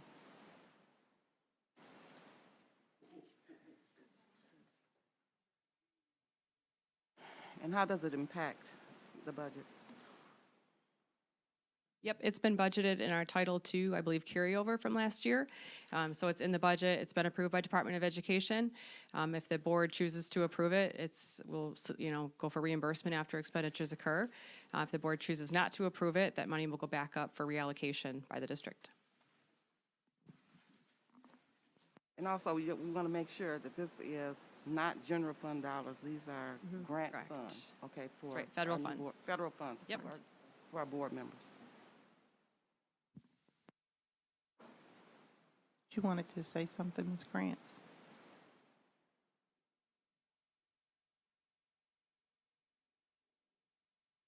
With all due respect with our new board members, I think it's fair that I provide some information. So welcome aboard. I was hired last year to conduct a series of community listening sessions. I held 34 listening sessions with students, community members, teachers, etc., and prepared a very lengthy report that included feedback that might be difficult for some members to hear. Further, the second part of that money was spent working with our instructional, I'm sorry. Oh, okay. I met with every elementary grade level, one at a time, and asked them to please outline their instructional practices in all core areas. I then took everything that was said and I provided a set of recommendations for instruction.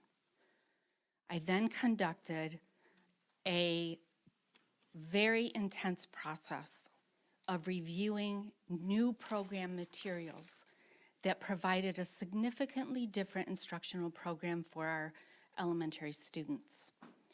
I included every elementary teacher who wanted to be involved in multiple opportunities to review those materials and to vote. I had absolutely no skin in the game as to what programs they selected, and the two that they selected, I in fact had never helped lead in other districts by way of implementation. They were chosen by the teachers. They were brought forward based on research-based practices, particularly with schools that need improvement in instruction. I provided a detailed report of those findings, and I made it available to every board member, and I also attended 2 board retreats for the purpose of updating things that had been happening. I was never provided information as to anything that was being criticized, and Mrs. Piles and I disagree on the facts that led her to believe in that assessment. So I am saying that I offer a continuity of project management at the elementary level to oversee 2 difficult implementation processes as a sole responsibility to ensure that little details and integral aspects required of a rapid turnaround, bringing fundamental change to a district that has other challenges, keeping our teaching staff, providing new staff as they come in with training so that we keep our eye on the ball with the programs that the teachers selected. I bring experience. I have offered my resume is housed here. I think sometimes we lose sight of the heartfelt passion is one element of what I bring, but I bring experience in 7 different school districts where I've made a really nice difference in instruction for kids, while also building positive relationships with teachers, and building administrators. Teachers who may have the most challenge with my work are those that may not agree with changes needed.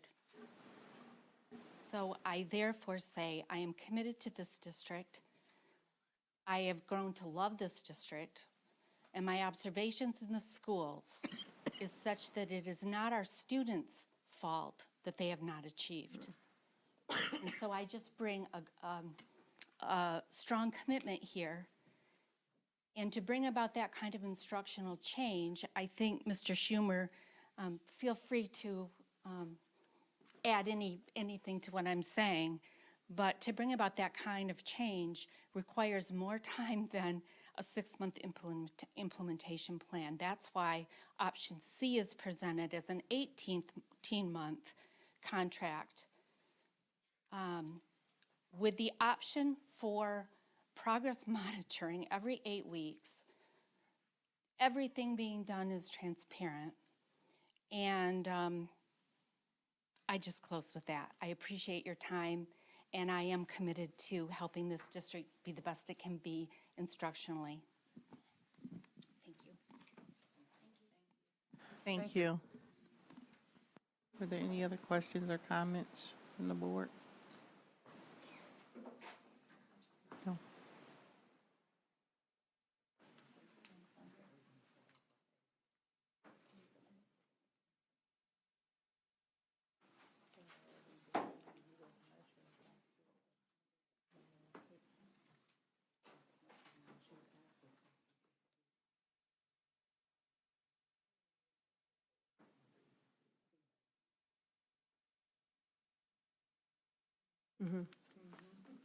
So move the motion to vote for option C, Madam President. And I will support motion C, or option C, being 20 hours a week for 18 months for a total of 1,440 hours at a rate of $125 an hour. And the total compensation will not exceed $180,000 plus mileage and expenses. So the motion was made by Ms. Kennard for option C and supported by Secretary Piles. Roll call vote. Kennard, Yes. Piles, no. McCarthy, No. Davis, Laster, No. Wester, No. Davis. No. Motion fails. Madam President, I would respectfully request that, and I agree with you, Dr. Krantz, it's not our students' fault. But we also need to acknowledge that it's not solely our teachers' fault either. There needs to be training. Teachers deserve to be trained how to deliver effective and high-quality instruction in this district to our students. And so, President Wester, I respectfully request that we not abandon the need for training that exists, but that we not continue to bring back the same option, and that the Board of Education be presented with something else that can benefit our students. Duly noted. Our next action item is for BJ Strategies. Would someone like to read that motion, please? Madam President, recommended motion, move that the Board of Education approve the continuation of district communications consulting services from BJW Strategies with a contract term of January 1, December 31, 2023, for an amount not to exceed $42,000. The rationale, this contract will continue our partnership with BJW Strategies, Inc. to assist with district communications. The specialty of this company is community engagement, media relations, and media training. Company President Brad Werfel is experienced in working with schools and in education, and has been working with Romulus Community Schools under contract. The current contract expires December 31, 2022. This contract renewal is proposed at $500 less a month based on Brad Werfel's experience as the district actual needs.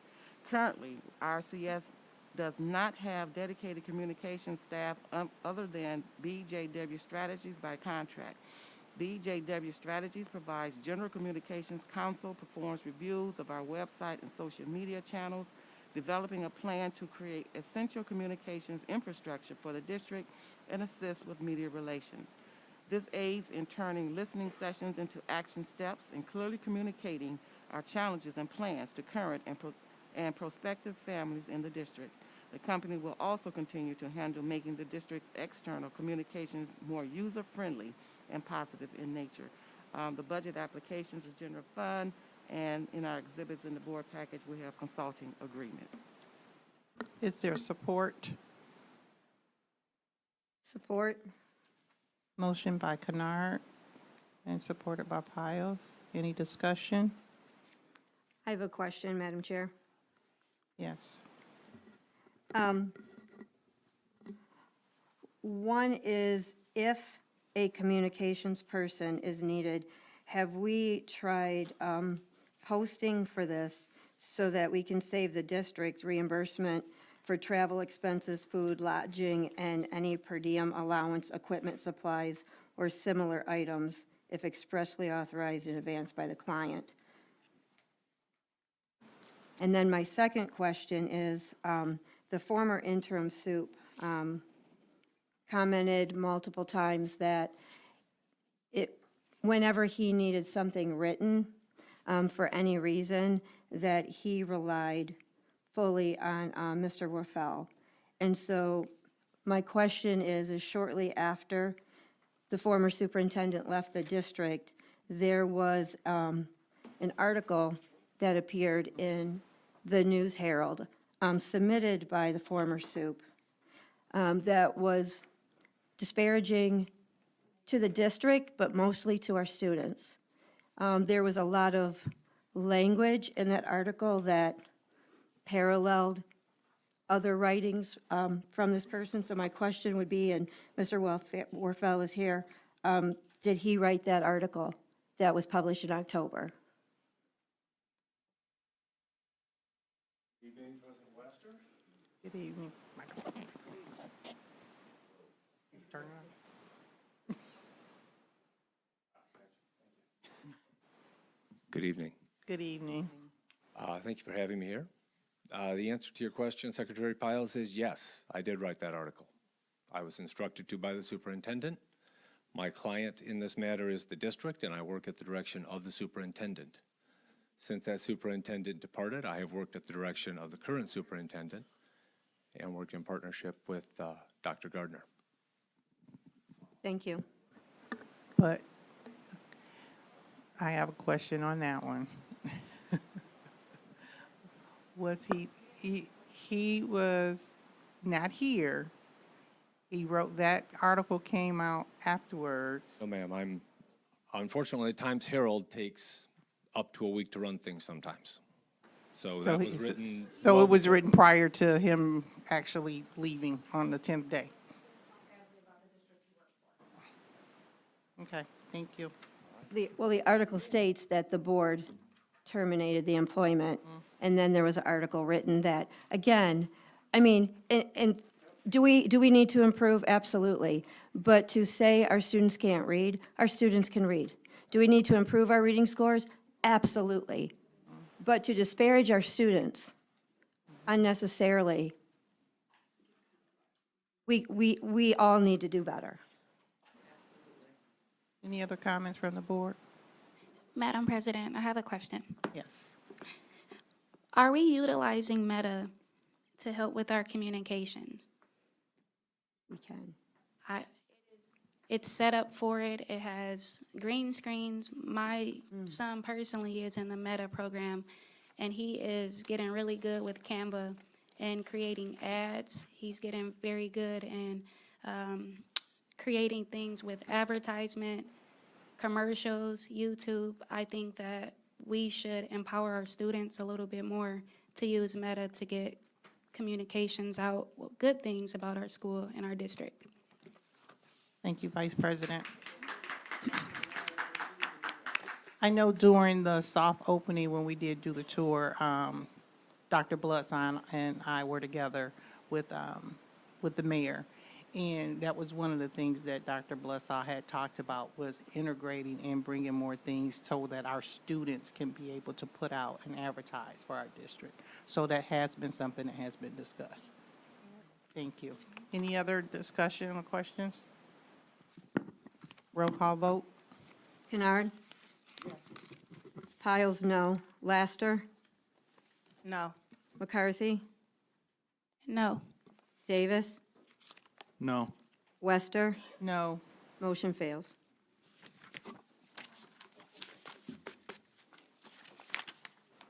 Moving on to the report of Director of Human Resources. He's not here. So we have an action item, the contract coordinator for the early childhood for GSRP. Would someone like to read that motion, please? Or Dr. Bledsoe, did you have anything you wanted to present or say on behalf of this? Okay. If someone would like to read the motion. Move that the Board of Education approve employment of Yvette Mays as a full-time coordinator of earlyhood childhood for GSRP effective December 19th, 2022. Support. Motion was made by Secretary Powell, supported by Trustee Kennard. Any discussion? Yes, I have a question, Madam Chair. So this position is actually a RAZA position. So my questions are, the contract that was presented to the Board of Education in our packet is not consistent with the RAZA contract. The board ratified it on May 24th, 2020, or 2021, excuse me.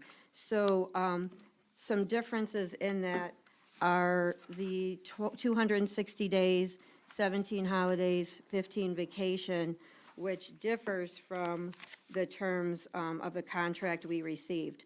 Also, that salary, if you look on the district website, I'm sorry, I was just reading this before I got here, but if you look on the district website, it has our salaries for that position, and it has the salaries for the 2022-23 school year.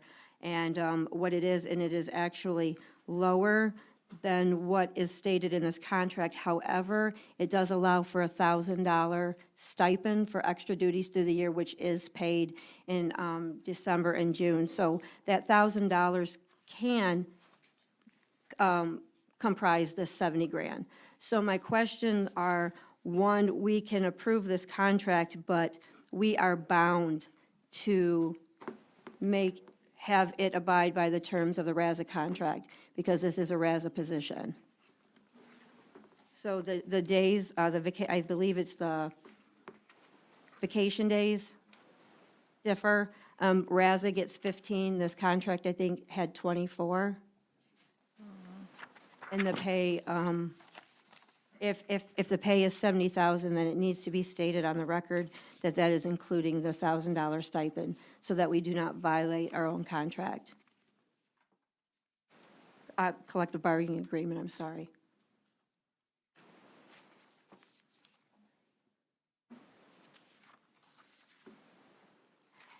And in that instance, we wouldn't need an individual contract. It would be as for any collective bargaining unit. The contract is actually the collective bargaining agreement, and each employee signs the last page of it.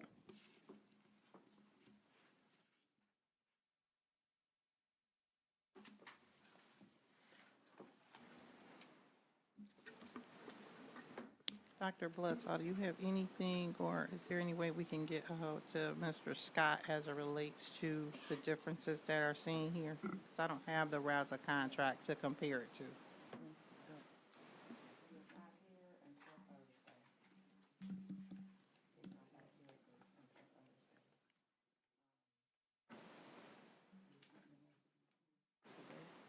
They started. Well, it does, it started on December 19th, which Yeah. could pose a potential issue for us. Again, this is something that this Board of Education has brought multiple times when contracts are presented to the Board of Education, we are not being combative. We want to have every single position in this district staffed with quality educators, but we do not even have the flexibility to contradict a collective bargaining agreement. Thank you.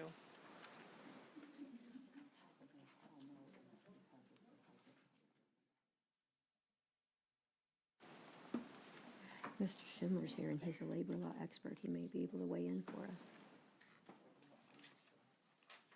so we know how to proceed.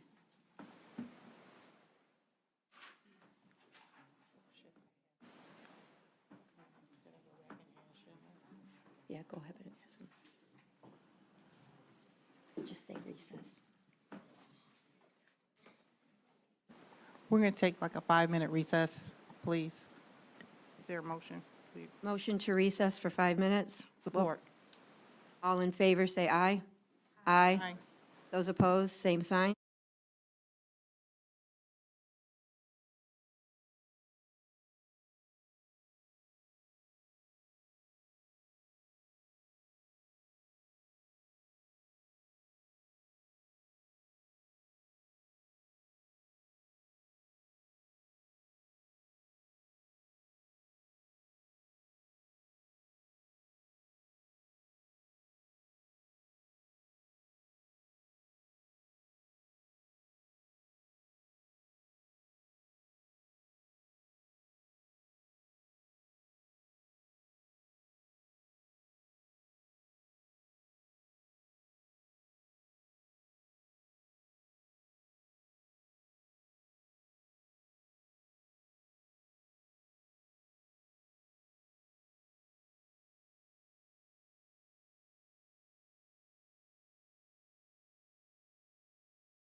We are back in open session at 8:10 PM. Thank you.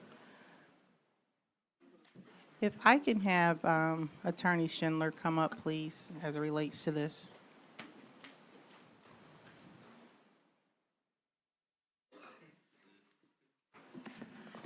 Good evening, everyone.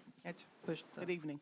To those who haven't met before, pleased to meet you. Thank you. The new board members, congratulations.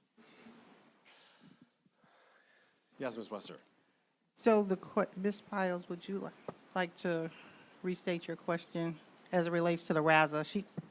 So my question to President Wester was this, is it appears that the word supervisor, for purposes of this motion, has been made coordinator. But it does say that this person replaces Ms. Daigle. That was a union position, but most importantly, we don't have a separate position. That would require the position coming to the board for board approval. So another position outside of this RASA position has never been created. Okay, let me back up because I had a couple conversations with Ms. Wester and Ms. Piles during the break there. Is your mic on? Is it on? Can you hear me or no? Okay. Yes, we can All hear right. you, but. All right, just making sure. So a few points sort of that I reviewed very quickly. A few on this. It's always hard doing contract interpretation on the fly. I hadn't heard of this issue until just a few moments ago. I haven't discussed this contract with Mr. Scott, so I don't know any details. Other than to say a few points. One, the questions that I had is in looking at the recognition clause of the contract, of the RASA collective bargaining agreement, it doesn't have this position in the recognition clause. Ms. Piles mentioned to me, though, it is in fact, a variation, a different title, but the director, I believe it is, I'm going to scroll down, supervisor of early learning is in the salary schedule. So that would say to me that the supervisor of early learning would be a member of the bargaining agreement or has been treated as such and therefore should be. This has a different title. I don't know if there's a reason for that or not. I can't speak to that because, again, I didn't speak to Mr. Scott about any of this. If we are to presume that this is a bargaining unit position, then yes, I agree. I have some concerns with the idea that you would have different terms and conditions that are included in the contract because that's what governs the members of this bargaining unit is the collective bargaining agreement. And if we're bringing people in with different terms and conditions, we have an issue with what we call direct dealing. And so that would be problematic from a labor standpoint. But without saying the history and the knowledge and understanding why the title is different, and having talked to Mr. Scott about any of this, I can't say with certainty if there is any difference in this position versus the one that's being replaced. I happen to have run across this before, and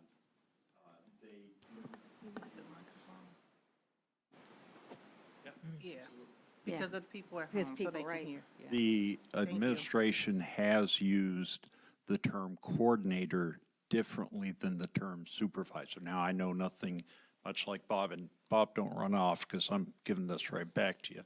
But they have used those two terms differently, the coordinator being above the level of a supervisor. That's all I know about this. I was not also not contacted about it. Thank you. So I don't know if that helps. That's all the information I have. But that would be my thoughts on that. I have a question for Mr. Schindler, if I may, Madam Chair. So this position, as stated as coordinator, has a salary of $70,000. The supervisor in the RASA contract has a salary of $69,557. Does it seem that if a coordinator was above a supervisor, that there would be more of a gap in salary, especially since the supervisor is entitled to a $1,000 stipend, which would then, they would. Well, it's hard to say. In fairness, the 69.5 is step 4 Right. of the contract. So if, and again, this goes to sort of history in the contract, and I haven't reviewed this. In some cases, some contracts say you come in on step 1. In some cases, in some contracts, some situations, you can grant experience and you can bring someone in on step 2, 3, 4. So if we're looking at it as a step 1 position, it would be a $5,000 difference, and maybe that would be significant enough based upon a variation. But again, I don't know what the difference is in duties would be because I haven't discussed the matter. I'm just, again, learning of this right now. I will also share with you that in our district, we do have coordinators, and we have directors. For example, Krista James is our meta coordinator, and Ms. Gardner is our director. And so there is, a significant salary difference, and Ms. James is certainly not a director as a coordinator. Thank you, Mr. Schindler. Thank you. I guess what we can do, because we need to have this position so that we are not out of compliance, it can be contingent upon us getting with clarification from Mr. Scott when he gets back so that we are still in compliance and can move forward. Because we need someone in that position so we can do it contingent upon the clarifications. Do we need a motion to table? Because, obviously, they've been working since the 19th, and everything is dependent on board approval. So should we just make a motion to table this and they can continue working? They're going to be working with us, doing it as a contingency. So we're going to prove it a contingent. Okay, so then, are we keeping the difference is not just salary, but it's a difference of 9 vacation days. So are we approving it with the added 9 vacation days? Because really, it's just a, We're doing this contingent upon clarification of all the questions that have been asked. okay, so we're approving the motion based on the contract presented. Contingent, yes. Okay.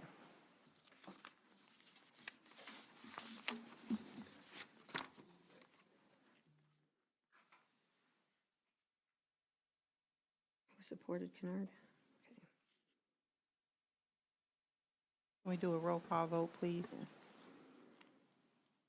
Piles, no. Kennard? Davis? Yes. Laster? Yes. McCarthy? Yes. Wester? Yes. Motion carries.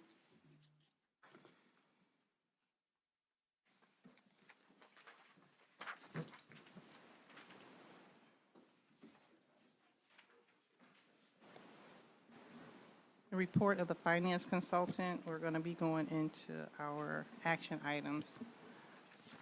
Would someone like to read the action item for the annual independent audit conclusion?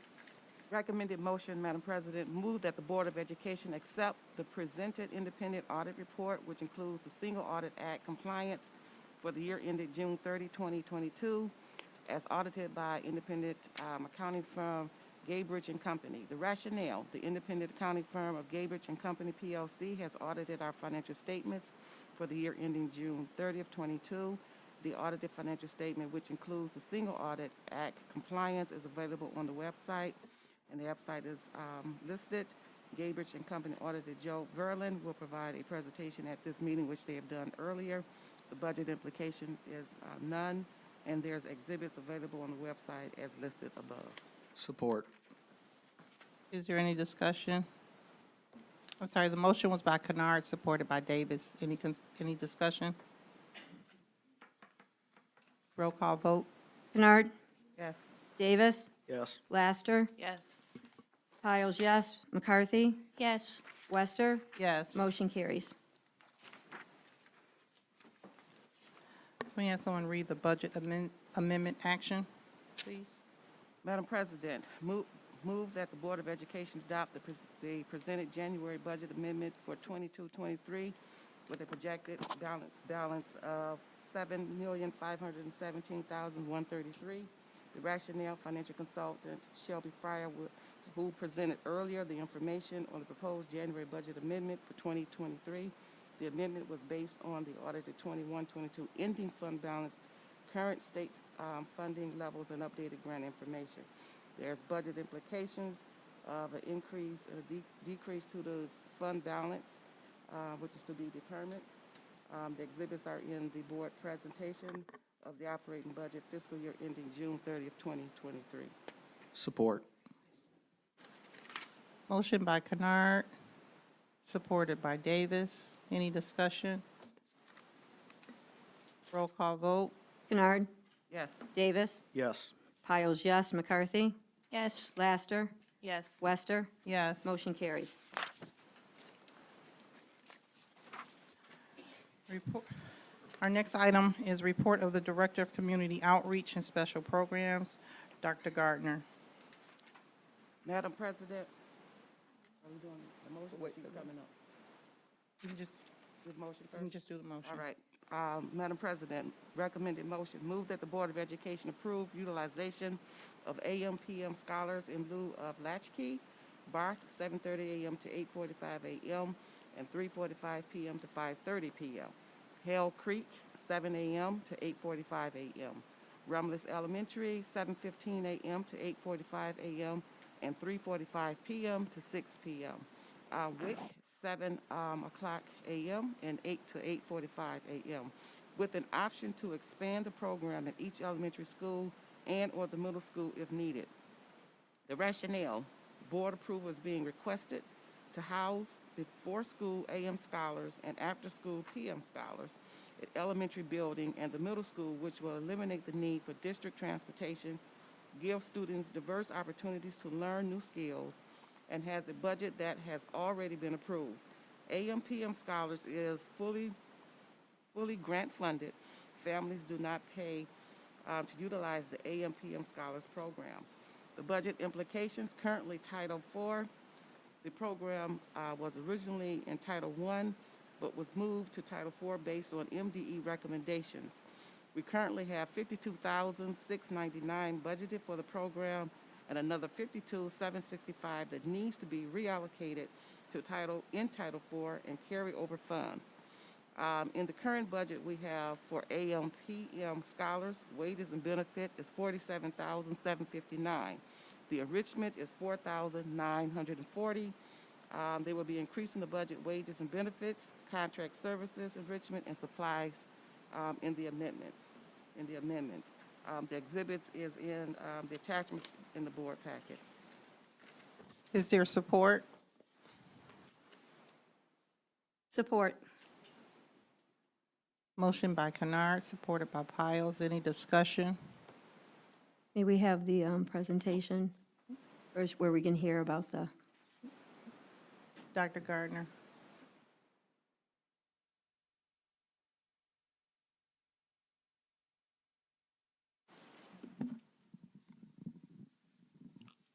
Testing. Good evening, Board. Good evening. Happy New Year.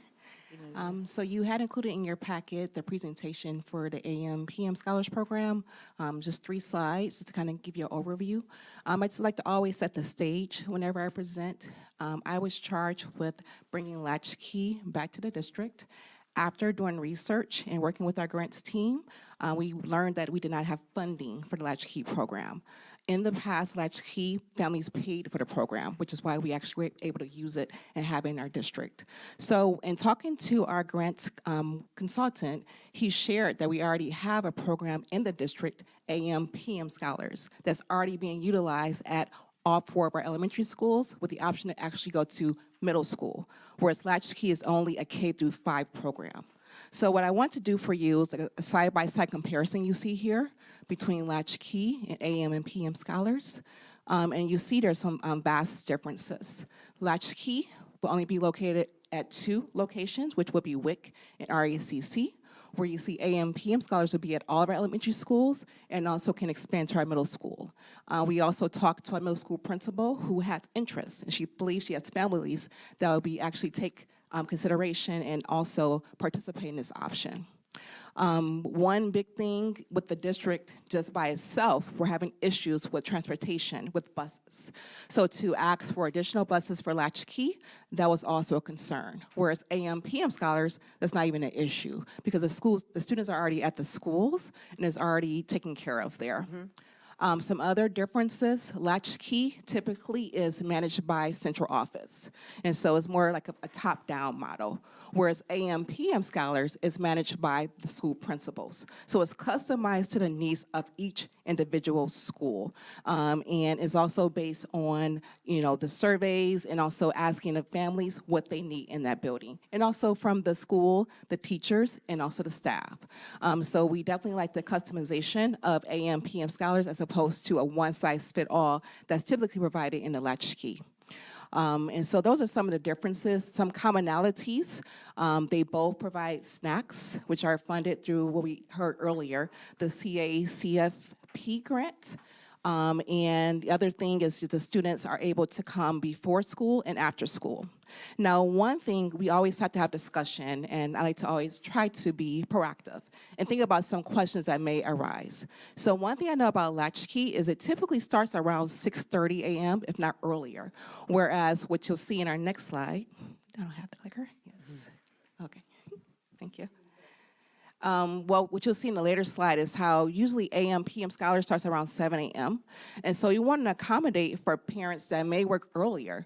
And so I did ask and I had our coordinator, Wendy Gritchie, to ask our grants consultant, if we want to start earlier, is that an option? He said absolutely. It's not about that we have to stick to this model here, it's about the number of hours. So if we need to start earlier at Barth, for example, or earlier at Hell Creek, based on the needs of our families, we can do so. You just have to maintain that 3 hours at the max. And so right here, we just have a model for you of what's already taking place. Again, if approved, it's not like we're going to start it on Monday. It's already going on right now. And so you see across the board at the very top, AM scholars is already taking place at Barth, Hell Creek, Rom-El, and Wick. Not currently at the middle school, but there's an option. And if you go down to the fourth row, PM scholars is now currently at Barth with interest to be at the other elementaries and also the middle school. So this basically kind of just give you an overview of what's being offered right now for before and after school and our district. And the slide we skipped actually talked about was already shared in the motion about the breakdown in costing. And just pointing out here, right now, there's tutoring being provided in the AM, PM scholars, but let's say, for example, any of our schools want to actually implement any of these activities, the grant funds will cover it. There would not be an additional amount we have to actually get additional funding for. So it'll all be covered under the grant. Thank you. You're welcome. Quick question. I heard you say 3 hours, as long as we stay within the 3 hours. It's a 3-hour max between the morning and the PM? Yes, when we were asked about the time, if you can go earlier or later, that was the response. That basically if we do like the 2 hours earlier or 1 hour after, they basically have the option to make it customized to the needs of that school. Okay, thank you. You're welcome. Any other questions or comments? Can we do a roll call vote, please? Kennard? Yes. Piles, yes. McCarthy? Yes. Davis? Yes. Laster? Yes. Wester? Yes. Motion carries. Thank you. Thank you.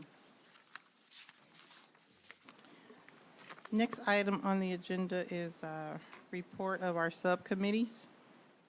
Is there any report? Madam President, for Policy Committee, I do have just a FYI. I had noticed when looking on our website that our board bylaws and policy that's posted is the 2020 version provided by Lusk Albertson, which is no more and is now Miller Johnson. And so I did send to Dr. Bloodsaw and Mr. Scott the current bylaws and policy effective as of August 5th, 2021, and did request that for all stakeholders that be updated. Thank you. Madam President? Yes. I just have a statement to make. I think one thing that we should be taking into consideration that we need to look at who's going to be on the board subcommittees. We need to We're gonna look at that, yeah. reestablish who should be on what, I because should because be- it should change. Right, Okay. I'm gonna So look at next- kind of getting doing that within the next meeting or two. Okay, By thank you. February, we should have that together. Okay, thank you. Thank you for bringing that up. No, thank you. Board President, I just want to say Happy New Year to everyone. Thank you all for coming out. I know it's a long, usually the first meetings of the year are pretty long, but I didn't think it was going to be this long with all our presentations. But I just want to say thank you for all the continued support from our community, for coming out, be it good or bad. It's good to see people here and to voice the positive stuff that we are doing for our children. And to piggyback on Dr. Bloodsaw had mentioned earlier about the MLK Day celebration, I just want to go over the schedule. From 7 to 7:45 that morning, there's going to be a shuttle bus from the high school to the middle school. And at 7:30, they want everyone to meet there so that the march will begin at 8 o'clock. You're going to walk from Romulus Middle School down to the high school, going down Wick Road to Tobine South and coming in that way. Then they're going to have the light coffee and donuts in the lobby from 8:30 to 9:30, sponsored by the Rotary Club. And then the actual celebration will begin at 10 a.m. The guest speaker for that day is going to be Senator Erica Geis. And the theme, if you guys didn't read it, is Together We Can Be the Dream. So I just wanted to make sure that information was out there with the starting times. Other than that, and they're also doing a coat drive. As Dr. Bloodsaw mentioned, they're doing winter coats, gloves, socks, hats, etc., and other accessories. It's cold. It's getting cold. We know how it was right before Christmas. You know, we've had some nice days here lately, but we are Michigan. It can go to polar vortex. So just make sure to bring out your donations to help our community out. And that is it for my board report. Any communication from board members?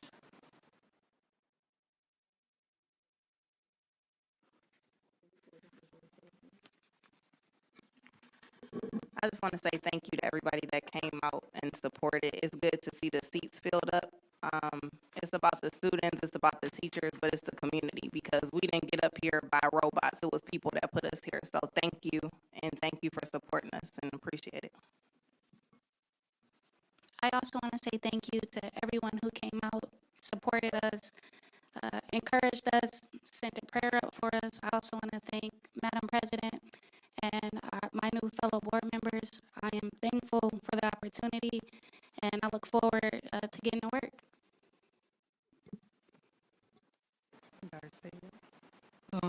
Yeah,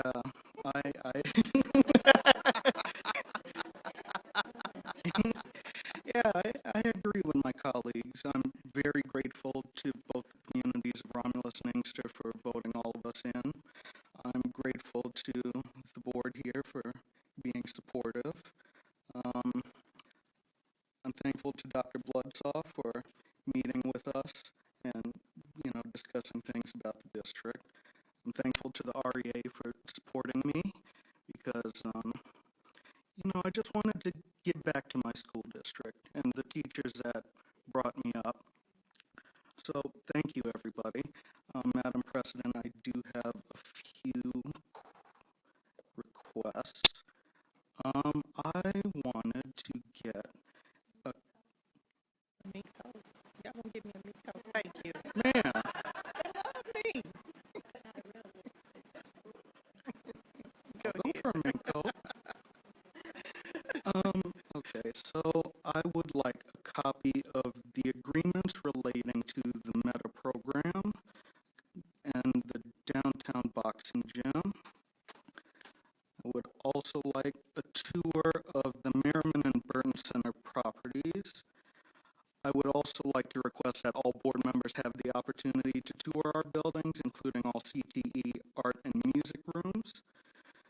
I'd also like to see if we could explore the possibility of renovating and updating our media centers in the district.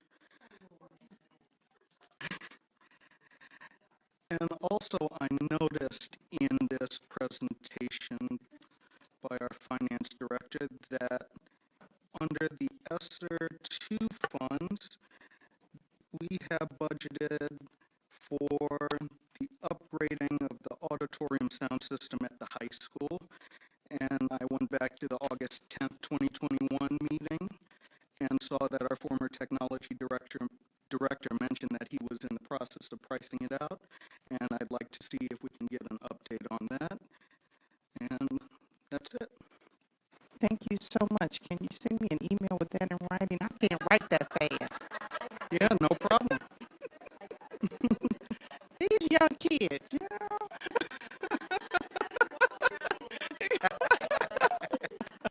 No, those are good things though, Treasurer Davis. That way we can, if we can go tour the buildings together as a team, it would be nice, you know, versus hearing what one person said. We can see it as a unit and be able to discuss versus it looking as just, oh, one person is just picking on this. It will be very nice to be able to get that done. So we will work on that in the future. It's not going to happen tomorrow now, okay?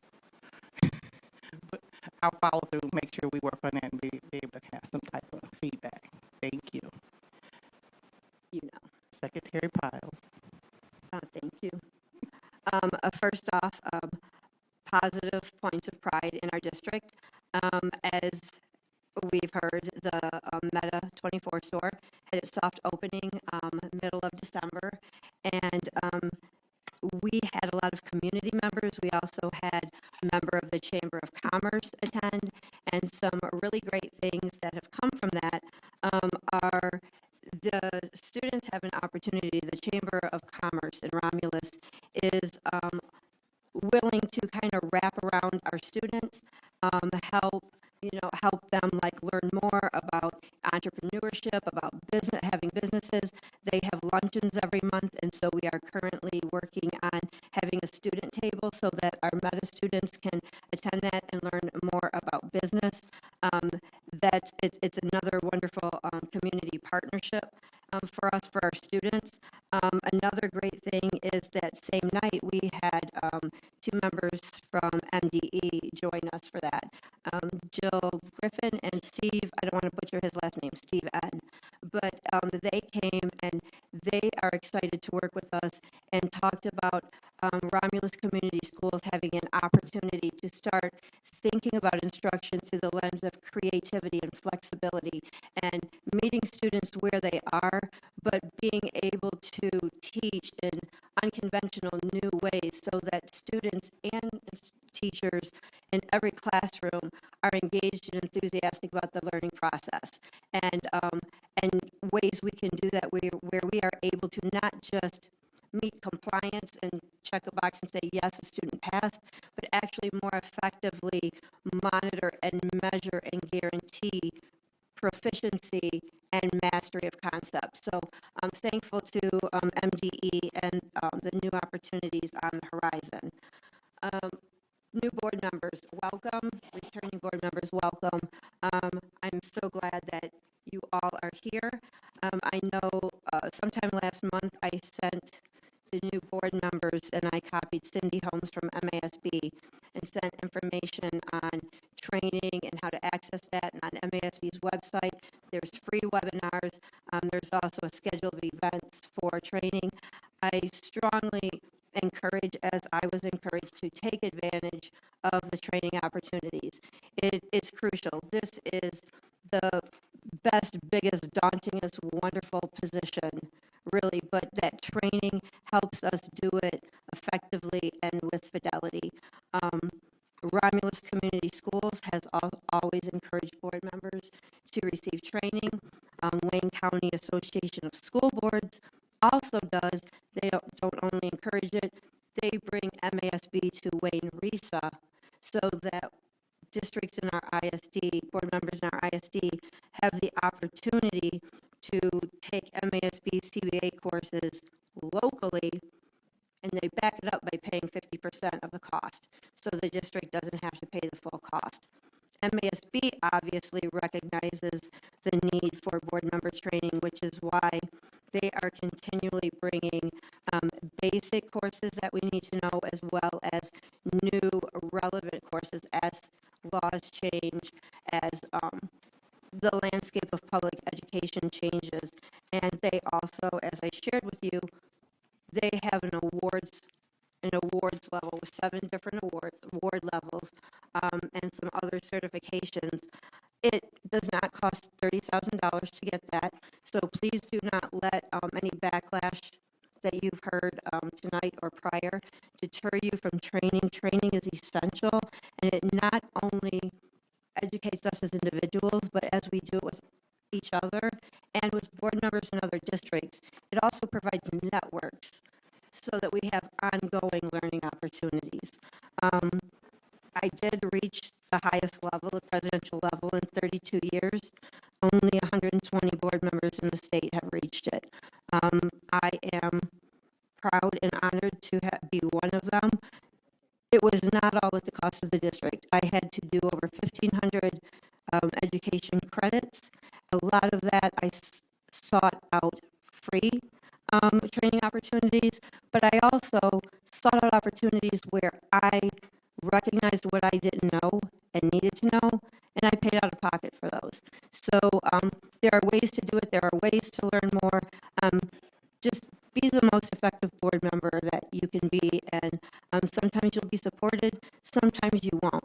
But you 100% of the time will always have to hold yourself accountable to know that you are worthy of the position you hold every single day. Thank you, Ms. Piles. Is there anyone else? I'm last. Not really. Okay.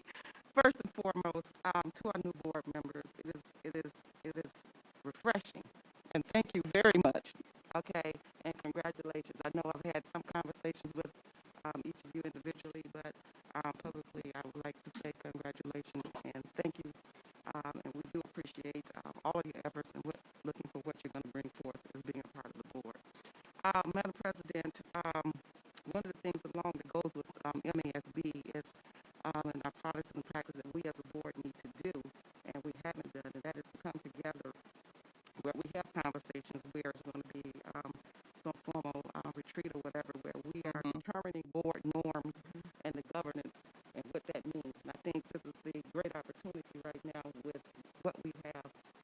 So we are walking out and knowing where we should be as we approach the partnership, because we haven't had any conversations as a board to know their levels in which we have to address in order to, as a board, to guide or provide to administration. So I don't know what those things are, and I'm quite sure that our new board members probably have not had the opportunity to know what the scheduling and the times and what all of this actually means. We did have the presentation, it was helpful, but again, we as a board should have some form of conversation. I don't know if you were thinking of anything I like that. have an email out as relates to training for board governance and things of that nature. I'm waiting on a response back for when that can be, when they're available to do it. All right, so thank you very much for that. And so I'm not going to go piggyback off anything else. I think Thank you. I have. Thank you. Dr. Bledsoe. Thank you, Madam President. I just wanted to add that last month when I received an email from MDE in regards to the comprehensive guide for partnership districts, this manual right here, I had an opportunity to look at it and kind of deep dive into it. And one of the things that we are talking about, I've been working with Cabinet. We met last week. Some of us were able to meet last week to talk specifically about instructional practices. That's one of the things that we have to focus on, instructional practices. Right now, we're in a planning phase. And part of that planning phase is, what type of instructional practices and training do we want to do with our teachers, with our principals, and so on and so forth. But part of that also includes making sure we talk to, REA to get an MOU and things of that nature. So we are in a draft format right now. Right now, we're, again, planning.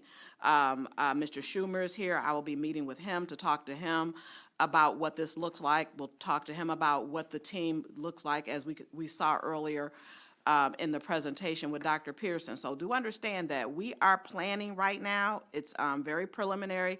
The agreement is due in April, and so we still have a little bit of time, but I just want you all to be aware that we're not sleeping on this, that and with this training, it's going to include compensation. What does that compensation look like? I have to meet with Ms. Freyer to talk about that budget item, budgeting and all of that as well. So do know it is coming down the pipeline. And one of the things we want to look at are teachers who are interested in deep diving into instructional strategies. Again, it's in our planning phase. So once we get the plan together, then we will be coming back to you. You all will be hearing back from us. So just wanted to put that out there. Thank you. Our next item, move that the Board of Education go into closed session under Section 8E, pending litigation to consult with our attorneys regarding matter 1, Auxilio versus RCS, the Dr. Witherspoon complaint, and number 3, Edmondson versus RCS. So is there support? Support. Who was it? I'll yield to you. Motion by Wester, supported by Davis. Roll call vote, please. Wester, Yes. Davis, Yes. Piles, yes. Kennard, Yes. Laster, Yes. McCarthy. Yes. We are in closed session at 8:47 PM. 8:47.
Make a motion that we come back in from closed session.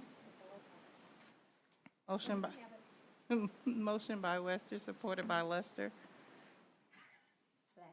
Laster, I'm sorry.